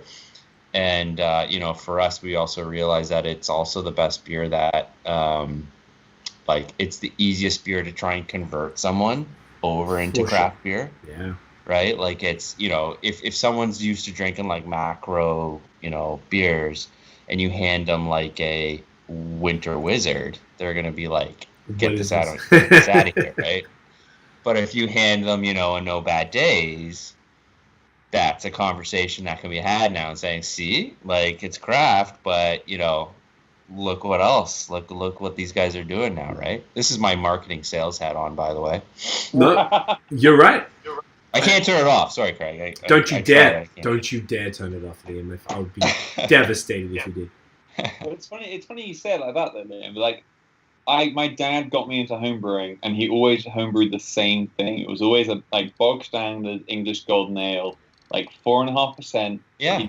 Nothing else. Like, he paid for me to go to school for brewing, and whenever I would make suggestions, he'd like, no, yep, I know what I like. But at the same time, the only beer I used to drink was Stella. So, like, now if he came over to visit me, like he did, 3 years ago when I first graduated, if I gave him a beer I made then, it would be like, no, too hoppy, fuck that. But now I'm a lager that he'll actually drink, and he'll be like, oh, this doesn't taste like homebrew juice. Like, yeah. Do you think you could convert someone like that into onto like the Wizard or something? Maybe like slowly into these other. I think it would take my dad a couple years, but yeah, definitely. If you had the time to do it, yeah. Yeah. I feel like some of the older folks we tried, they are a little more maybe stubborn, set in their ways and stuff. But like, taste buds are taste buds, and you can't deny great tasting beer. So I feel like if you can get them in the door, I feel like as long as they're open minded enough to try it, you can kind of like nudge them into getting some fire into them. It's weird. It's like When I first came to Canada, I was, stunned by the options available. And like when my parents came to visit, like a few years later, like my dad had never seen, a beer aisle that wasn't, just the big guys at all. So like even though like BrewDog was the big, even though they're in Canada now, they've always been in Canada since I got here. But like he's never tried a BrewDog beer. Right. But now he's trying, from your, English boring ales to something that's, not quite a pale ale, but at least something.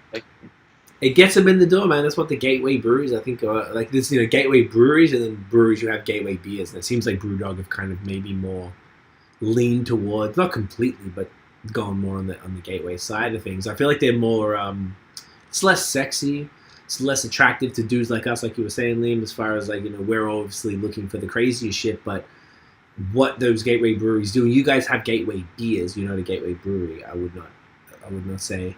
But I think it's really important, though, because that is what grows craft beer. Like, you can't forget. Like, you have to bring people in. If you're trying to, like, it's not all of this fun, funky shit that we love is not going to bring the average person through the door. Take them off their Canadian or whatever. So, yeah, all of that type of stuff is super important. Speaking of shit that is not going to convince your dad to drink beer, should we put this in us? Definitely. Let's do it. I'm going to go fetch it because it's in the fridge. Usual. Do you want to maybe give a bit of a rundown on what people can expect from this year's one? I'll be back in 2 seconds. I was going to go grab mine from the fridge, so Liam... You get yours. Wow. No, I'll stay. Here, guys? No. I'll wait. Ben, you go first. I'll kick it with Liam. We're good. All right, I'll be back in a second. We won't talk any shit, I promise. So anyway, that Ben fucking guy, eh? Jeez. Yeah, I mean, like, lagers right now, like, every craft brewery now has a lager, just to kind of continue into that conversation. Yeah. And, I think everyone in the craft brewing industry, for the longest time, it was like, let's make the craziest, biggest, stupidest, thing that we can. But none of that's actually making us any money. I imagine that. Yeah, totally. And now, because there's so many of us, the money is converting people, not... as much as it is, and that's why we still have our Funk Lab series about, staying fun and staying relevant and, keeping up with the trends and making sure we're still coming out with those big IPAs and stuff. But in terms of actually turning investment, because there's so many craft breweries in Ontario now, it's like, how do we convert people? How do we convert those macro drinkers, those Coors Light drinkers, those Miller Genuine Draft drinkers into craft beer drinkers? And then how do we get those craft beer drinkers to drink our beer, right? Yeah. That's facts. You're speaking facts, and that's why it's great that you've been able to do that. No, 100%. Do you want real interesting thing that Shasta Patrick from who used to be the Nickel Brook Triangle out, and then you just like... have you guys seen? I guess you probably know that. Oh no! So I have like a blade that I just sort of dig under the wax, but that's fun. I never heard of that trick. So Pat from I know, right? I'm not stabbing anybody, but Patty. No. He was like when we did the Blood Brothers episode. I don't even fucking remember when it was. Maybe last year, but we cut the thing from the podcast and made a separate video of it. So basically, he said you cut like a little triangle piece. So I cut this little bit out of it, and then is that going to show? Here you go. Wait, hold it down a bit. Bring it down a little bit. Ah, shit. Hang on. Oh, you dropped it. Oh, look at that. Here we go. No, bring it like down. Yeah, okay. Oh, okay. So basically, you cut out a little triangle piece, and then I have this sexy little bottle opener that keeps the caps intact. Shasta Brewheads are now defunct Brewheads, unfortunately, and.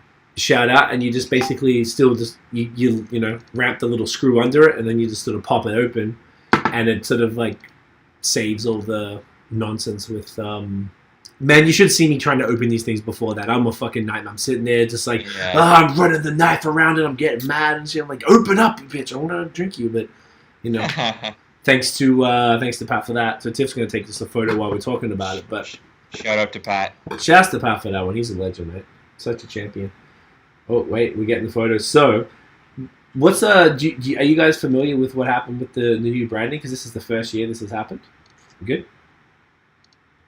With the way that Kentucky looks now? Yeah. Yeah, so I mean, like, I think, the way that Glory and Gold rolled out last year, we put it in a box. The box and that was great. the first barrel-aged beer that we had put in a box, and the reception that we got on it was really well. And, it just kind of looks a little bit more prestige on an LCBO shelf. And that's sort of the idea, each one of these beers, takes a long time to make. There's a lot of effort. Ben can talk about that, but it's a lot of effort that goes in making each one of these beers. So why not celebrate it by putting it in a box that makes it look grandiose? Gives it that prestige, and shows the love and effort that goes into making each one. So when you do put them together, one does look a lot better than the other, doesn't it? Yeah, like the old one has a nostalgic thing for me personally, being that I've been drinking it since 2014, so I appreciate it. But yeah, this is in line with your new branding. It is extraordinarily sexy. Yep. I love the box, and you're 100% right, Liam. It definitely stands out. You see this, I'm like, oh, this is an event. This is not just like a random beer. Right? This is like this is a whole thing right now. We're almost treating it like it's a bottle of wine. Yes. Right? You're not picking that up, and you're not just, you have a full glass there, so good luck to you, sir. I'm sharing this with Tiffany. I don't know what your plans are for tomorrow, but... Vomiting. Oh my God. I'm joking. I would never. I'm going to share this with Tiffany because this is like she loves like the big boozy stouts and stuff. So yeah. I said before, I was like, I need you to help me with this because I refuse. I do have a bottle stopper that I could just pop this in the fridge, but true. It's in the glass now. There's no turning back. But yeah, so this needs to be treated as if it's an event. Yeah, absolutely. This isn't a beer that you just smash, right? This isn't No Bad Days. You're not poolside with this one. This is. You could be. It's a little weird, and you'd probably be. If you are, you're a freak, and I'm leaving. Yeah, This party's got way too real. Yeah, way too real, way too quick. I'm not here for it. I'm creeped out. I'm leaving.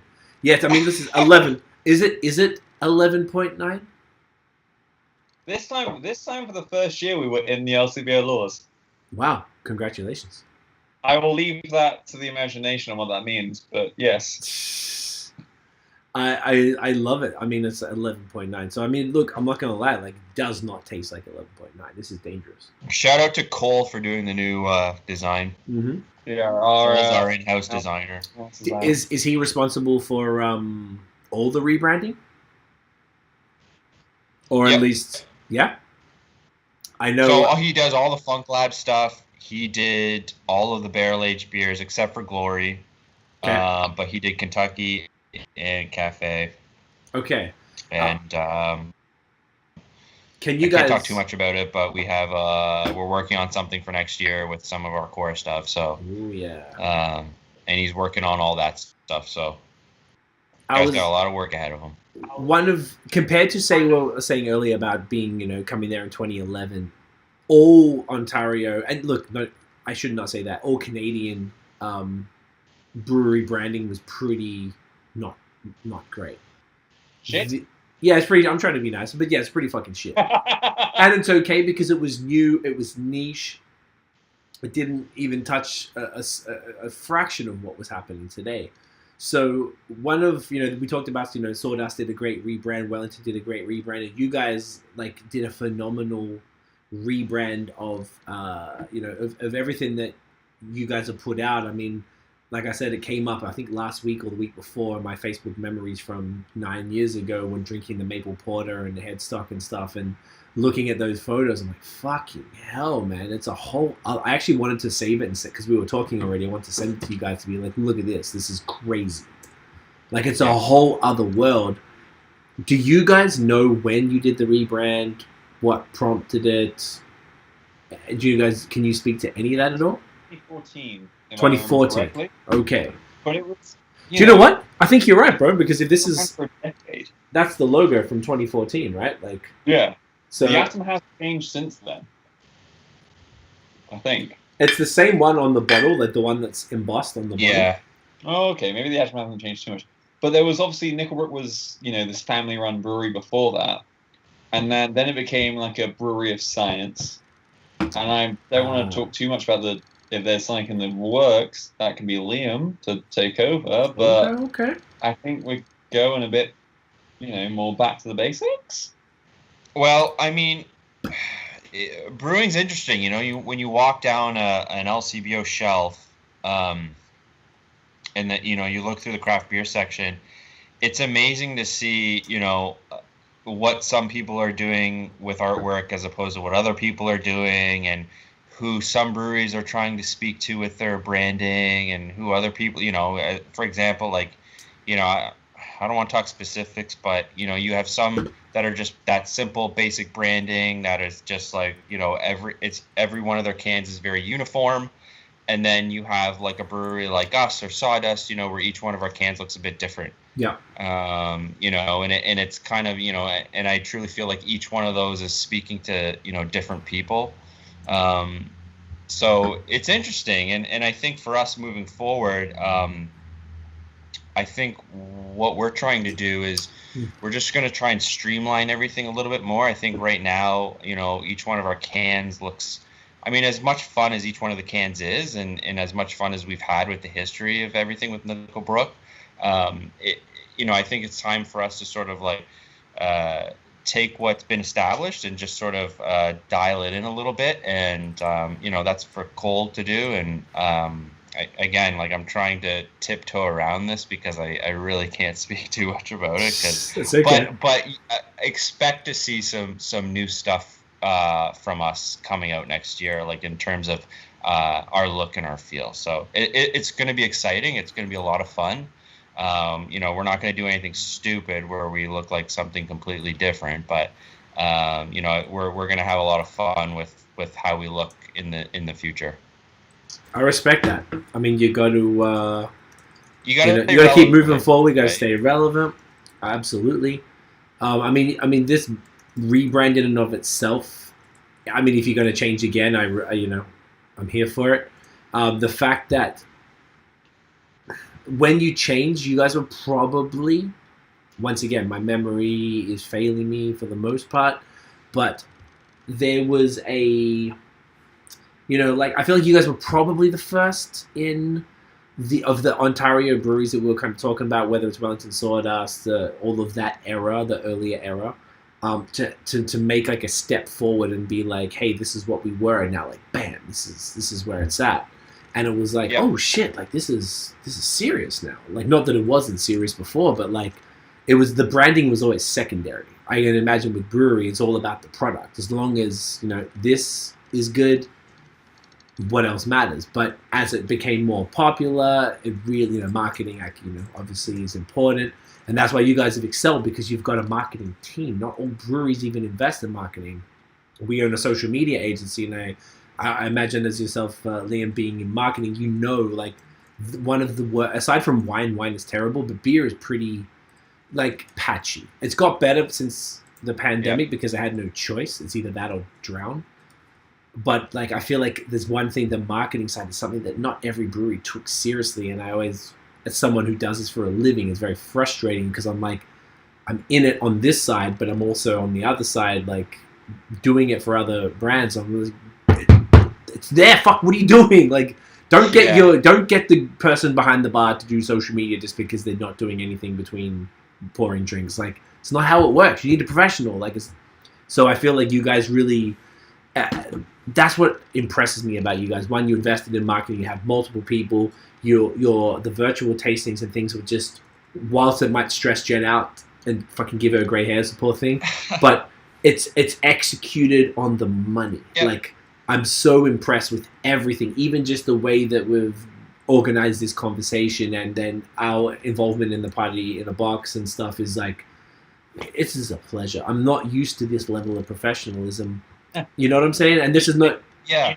shame for us who's bad at this and who's Well, I mean, okay. I think too, Craig, is like it has to do with as much as what's in the can as opposed to how the can looks, you know. Agreed. And that's only becoming more and more relevant as the Ontario craft beer scene grows. You know, just because of the amount of competition now, like for the longest time, you know, and still there's some breweries that are, you know, doing well and staying afloat, but they're making shit beer, but their can might look nice. Do you know what I mean? And they're still making those sales. And I'm sorry, but I'm just going to say it. But, you know, like, and for us, like, you know, not to sort of toot our own horn or toot Ben's horn, but we make good beer. You know what I mean? Like, our beer is good, and I think that's why the reason why there's so many of us that have been with Nickel Brook for so long, because we believe in what the liquid, right?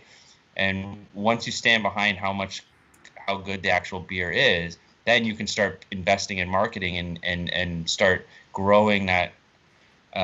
You know, the way that it looks and the way that it feels and the way that, you know, how it looks on an LCBO shelf and really wanting to present ourselves as something that's just bigger and beyond what just, you know, some other craft brewery is doing, you know. So, you know, hence like why all of our barrel aged stuff is in a box, because it's head and shoulders above a lot of other, you know, what a lot of other people are doing, and we want to present it that way, right? And it's, you know, it's a prestigious beer, and it's something that you want to like take and go, holy shit, like this is fucking something else, right? Like, wow, you know, so it belongs in a box, and you know, all that is a marketing initiative, and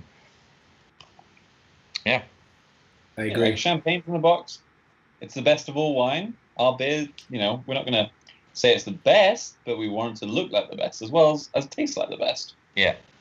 No, I think that's a great move, and I think like we were saying, it needs to feel like an event. If you're going to be spending, I don't know what this runs. What does this run a bottle like? $10, $15? $9.95, I think. Less than $10. $9.95. This has got to be more than $10. I thought it was $10.95. I pay at least $10 for this for sure. Hold on, I'll be right back. Sorry, guys. Yeah, you're right. Yeah, dogs in the shot. Uh-oh. Yeah, but I feel like... Put her on the... Yeah, we bring the dog. Bring the dog in. Dogs are always welcome on the show. Everyone loves dogs. Yeah. That gets us views. Jeff is saying, I think the branding has been fantastic with Nickel Brook. The Uber white label bottle always stuck out. Wicked awesome white. Mystery pack white, I guess all the colors. Always stands out. Fantastic and consistent. I agree. So, like, if you guys are going to sort of switch it up, I feel like you can only improve on that, which is already just, it's already fire. But even just the way that you've presented this in comparison with the shiny labels now, this kind of more like, it's not gloss, but it's like metallic kind of, stuff, which also is reflected on the box itself. And,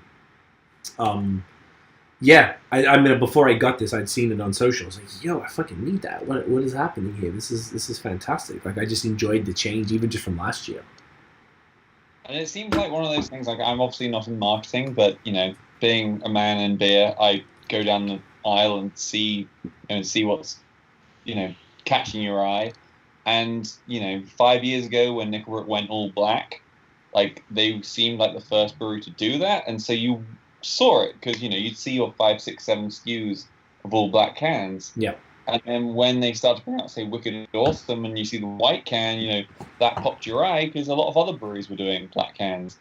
And I'm not sure, again, like, I'm not going to say for Liam and Cole the rebrand is, but, like, everyone seems to be following everyone, and they just want to seem to be, they want to zag when everyone's zigging kind of thing.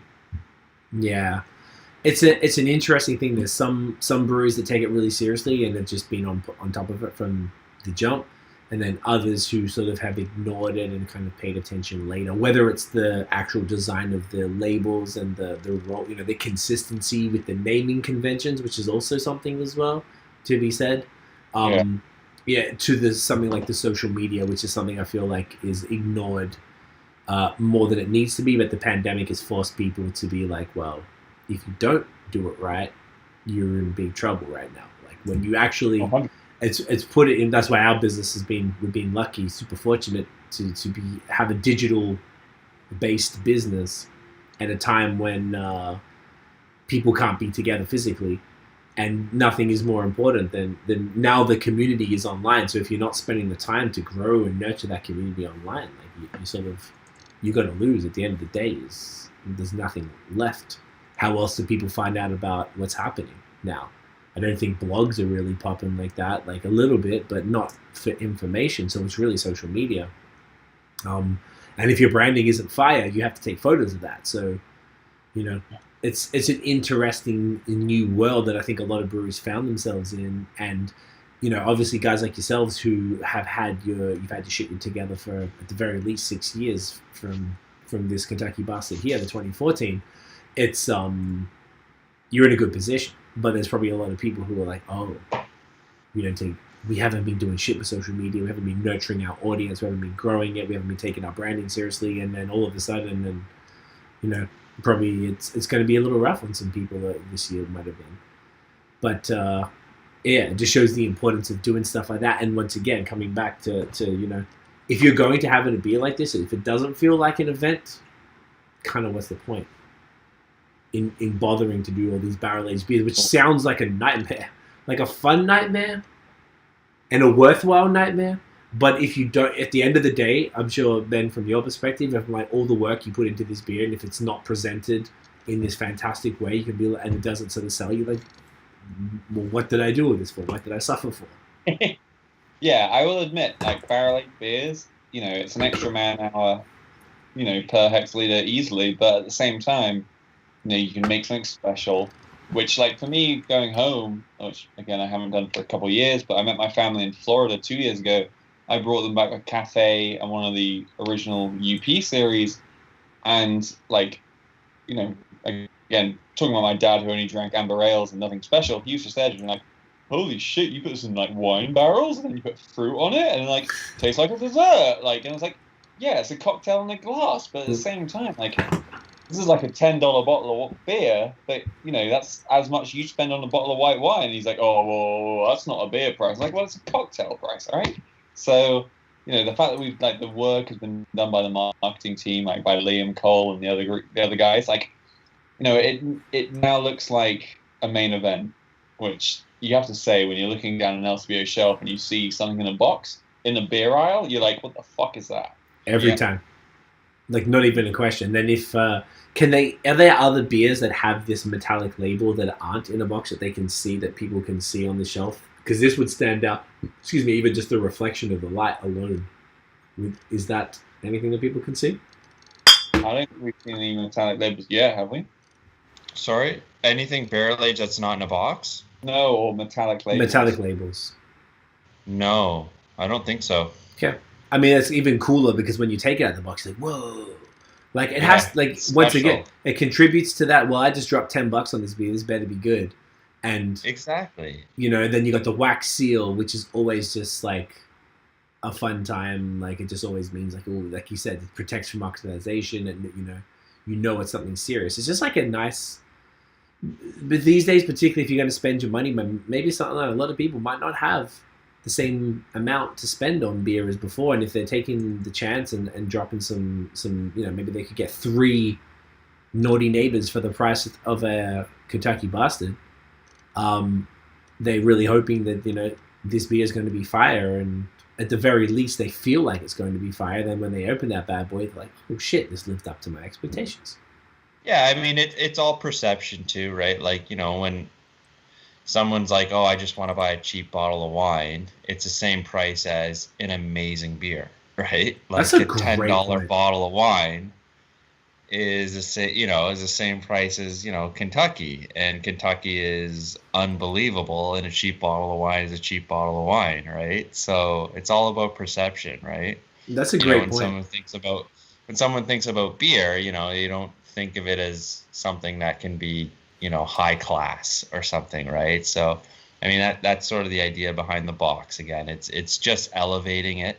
It's just taking it to the next level where it's like, nope, this beer needs to be celebrated. It's an event. It's it's a delicious beer. It's amazing, and it's not that cheap. So it's not that can, it's not just that quick can that you want to have. It needs to be, even shared, right? Because, I mean, look, I'm sure the three of us have probably necked a bottle of Kentucky ourselves, but right, it's one of those things that if you could if you have someone to share it with, then all the better, right? 100%. Yeah, it's one of those nights. Sometimes if I'm doing you might be like a night I plan not to drink, and then I might be like, but I could do like a 12% stout by myself. Yeah, because I've had no other beers, I'll be fine. And you don't even touch the sides. You're like, oh, I'm good. But if you've had like 3 beers beforehand, then it's a bit of a problem. I know. I do that with double IPAs. I'm like, I'm just gonna have one, but it's like 9%. Yeah, it's saying that in the new year we are releasing a Kentucky. Oh, not Kentucky. It's Bolshevik on raspberries, but in 355 cans. Yeah, that's gonna be a lot of fun. For those late nights. One more beer. So Bolshevik is the OG bastard that's not in barrels. That goes, it's the base beer that goes into those barrels. Right, so it's the base beer, not barrel aged, but added with, you said raspberries? Yeah. Woo! Now that, I was... Cake, I can say it. Yes! Yeah, we were talking about that last night. We did a podcast with a brewery in Quebec City, and they did a pastry stout with Oreos, and they made, just for myself, another beer writer here in Quebec, they put, it's 750s, but they did 2 350 or 330 ml cans just for the podcast. They had a can, so they just chucked a couple in the cans. And I was like, this is fucking amazing. This is what it should be. It's a 10% beer in a 355, which is a personal serving. Even though this is, like, to be fair, this is only 500 versus this 750, which is why I've had it for 7 years. You know what I'm saying? Because I need 2-3 dudes to drink that with, whereas, on a Tuesday night, if I'm chilling, I could knock this back, whatever. But yeah, I really appreciate the idea of that small packaging. I really hope and that's going to be something in 2021. Obviously, you guys are doing that's amazing. It was just funny because we were just talking about it, and I don't think I'd seen that high ABV stouts packaged in such a small thing, because it's, even if this is intense, but it's not like sweet, say like a pastry, which is sort of like really you don't need that much of it to be satiated. And I never want to waste any of these things, and that's maybe why some people end up with a cellar, because you keep stacking up stuff if you can't always drink it. So that format, I think, is going to be a big thing for stouts moving into next year. That's great. And deepers, definitely with double IPAs too, when you're hitting that like 9-10% range, you don't want a 473 can, because that's your one beer of the night done kind of thing. Yeah. Anything more than 8, once it starts creeping over 8, I'm with you guys. I'm not really. Who are we kidding here, guys? Come on. We're all friends here. Let's just be real with each We're other. Fucking alcoholics. Having 3-4% beers and having like 1. You're not talking to your mother here. You can tell me, guys. You can tell me. I'm not all gonna right. Judge you. All right. I've had some dark nights. Yeah, usually I go like a crispy boy, like a 6.5 IPA, like an 8% IPA, and then either a stout or maybe like some sort of a sour. And by that time, I'm pretty. If I'm not sharing, I'm pretty done. I wish I had more of a tolerance, because I'd be able to get through more beer, but I just don't. So like, I could do this. I've made, because of the pandemic, I used to get sick a lot last year because I'd be drinking all the time. I'd just wait till I felt shit and then not drink. But now this year, I drink 4 nights a week strict, and it's the same 4 nights, and that's it. Tomorrow night, next 2 nights, I'm not drinking. It doesn't matter. So I tried it. I've broken it maybe 3 times in the last 7, 8, 9 months, whatever. And like I was like, it's like 11 p.m. because we're like late night. So it'd be like 11 p.m. I had dinner. I'm like, I'll have a stout. Fuck it. Like a cellar stout. And I'll grab something that's 10%. Yeah. I'll drink it to myself and I'm fine. Like seriously, I don't even feel tipsy. And I'm a lightweight. I am soft. I'm not good with volume. Yeah. And I'm like, you can drink something like this with no problems, or nothing. But then you've got this, the double IPA, the IPA, the crispy boy or something beforehand, and then, this is a little not feeling. Stomach, that's a killer. Woof. I mean, I didn't even have enough. I had a little bit of a snack before this. Normally, I tried to have a full dinner before the podcast. I'm going to have it afterwards, so I'm going to try and take it easy. So Tiff, just hold on to that for a second. Because I'll keep talking. I'll just keep sipping, and then all of a sudden, it's going to be the night's over. I'm not trying to be Ben out here. I'm not getting up at 6 a.m. I respect. I was terrified about how this would go, so I had a full burger chip dinner and had the greasy lining, and I feel pretty good right now. I won't lie. It's the move. You did the right thing. It's always better to be before the podcast. Always do it. I've done it so many times and just been hungry and tired by the end of it. Like, fuck. It's a marathon. Well, I texted Pat midweek just being like, hey, I saw you went on the BAOS podcast. How did it go? He was like, eat beforehand. You're going to be fucked. Oh, he didn't lie to you at all. But I think you did the right thing because we chose a nice balanced amount of beer, and it's always good because when you do this one last, you don't have to finish this on air. That's the thing. You can sip that and pass out beside the bed with that bad boy, Yeah, definitely. It's a little easier. Jeff is saying here, he goes, I guess there's cause and effect in black and equilibrium in black as opposed to the white ones before. The branding hasn't made me not buy your beer. I guess there's always room for something new, though. So he's saying he likes the branding. And he's saying he goes Monday to Thursday, no beer every week. That's good, man. You got to keep those promises to yourself. Thanks for this, guys. Fantastic show. Appreciate you, bro. Thanks for all the comments, man. Boys, this has been great. I'm conscious of the time. It's 20 past 10. Ben, I don't want you to be, too snoozy. But this has been awesome. I'm really glad we did this, like I said, before we kick it on the 29th. For the holiday party in a box, which is going to be super fun. Where can everyone find either you guys individually, if you so please, or Nickel Brook online? Ben, where are you at, bro? I am actually not on social media. I'm sorry, guys. I like it. Oh, my God. I'm the most boring man alive. You're killing me. But Nickel Brook posts enough about me, annoyingly, on their own social media. But we are, again, like we said, the Christmas party in a box on December 29th. We would love to, promote that enough. We're going to have you guys on. You and Tiff are going to be on. We've got Ren Navarro. We've got 3 bands who I can't remember off the top of my head. A comedian, too. Yeah, Liam, what about you? Where can I find you online?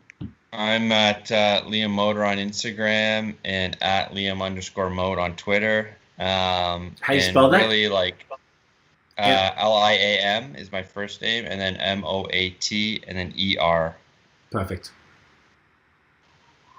And then holiday party in a box. The 3 of us are going to be back at it, baby. It's going to be drinking dangerous. another barrel-aged monster. So oh yeah, I meant to say, sorry, we're doing the Whiny Bastard, right? We're doing Whiny Bastard. Do you guys have a cheese that you would like to prefer? Oh, I love it. You're asking the right people. You know what? Yo, fuck. There's this cheese that we get here in Montreal, and it's a red wine cheese from Hamel, the fromagerie place. Do you want me to find out the name of it? Yes, please. Yeah, email it to us, and I might be able to get it from my cheese guy. Yo, you have a cheese guy? Of course he has a cheese guy. Come on. Jesus. Dude, I'm white in English. Of course I've got a cheese. I said Jesus. Oh, I like that. And that's me, Get guys. the name of wine. Thanks again. It's from. I'm making a reminder now, so I don't forget. But I know there's a. I think it's from Wisconsin, if I'm not mistaken. We used to get it like all the time. I'll find out the name for sure. It's fire because it's like a hard cheese. Like normally my go-to would be like a triple cream brie, but because it's a wine cheese, you can kind of taste it. But it's kind of like a little hard, almost like a hard, like not quite like a hard cheddar, but like this sort of middle ground thing. I'm on it. Don't worry, I'm gonna get that to you. All right. So holiday party in a box. And where can everyone find Nickel Brook beer? It's at Nickel Brook Brewing on Instagram, at Nickel Brook Beer on Twitter. Fuck, I'll do it for you.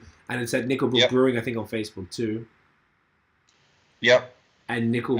What's the we're Ontario wide from our store. Yep. And we do door drops in the GTA and Greater Hamilton area. I love it. out here. Who gets to drop it off? Do you get to see Liam's pretty face when he drops it off? Give you a kiss on the cheek, boom, boom? Or not quite? Yeah. Thank you. COVID. Two on each cheek. Take it. Yeah, 2. Double banger. 1, 2. 1, 2. Take that COVID. Take it. Get that asymptomatic COVID right there. Boys, this has been a genuine pleasure. I'm actually like 10 times more looking forward to the holiday party in the box now. Hey, when the pandemic's over, you're coming down to the brewery to do another podcast, right? Not a No, question. we're going to Quebec. Oh, yeah. This couch has your name on it. I got 2014 Boston, 2017, 2019. You can bring the gaps. Boom, boom. We're about to get fucked up. I'll bring the buckets for the vomit. Don't worry about it. I'll have some cheese. It's about to be a problem. Boys, this has been a ton of fun. You guys are legends. Stick around. Oh, we have to do the thumbnail. So, I almost forgot. Like I haven't done this before. So hold up something. I'm going to do a screenshot. Ah, shit. I'm going to hold up what Ben isn't holding up. Yeah, there you go. Just to be different. Just to be contrarian. Just hold something up. Oh, my God. Y'all ready? There we go. Ready?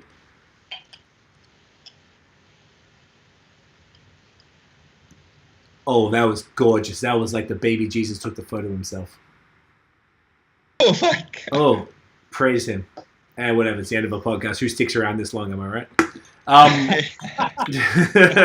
If you do, well... I've checked out.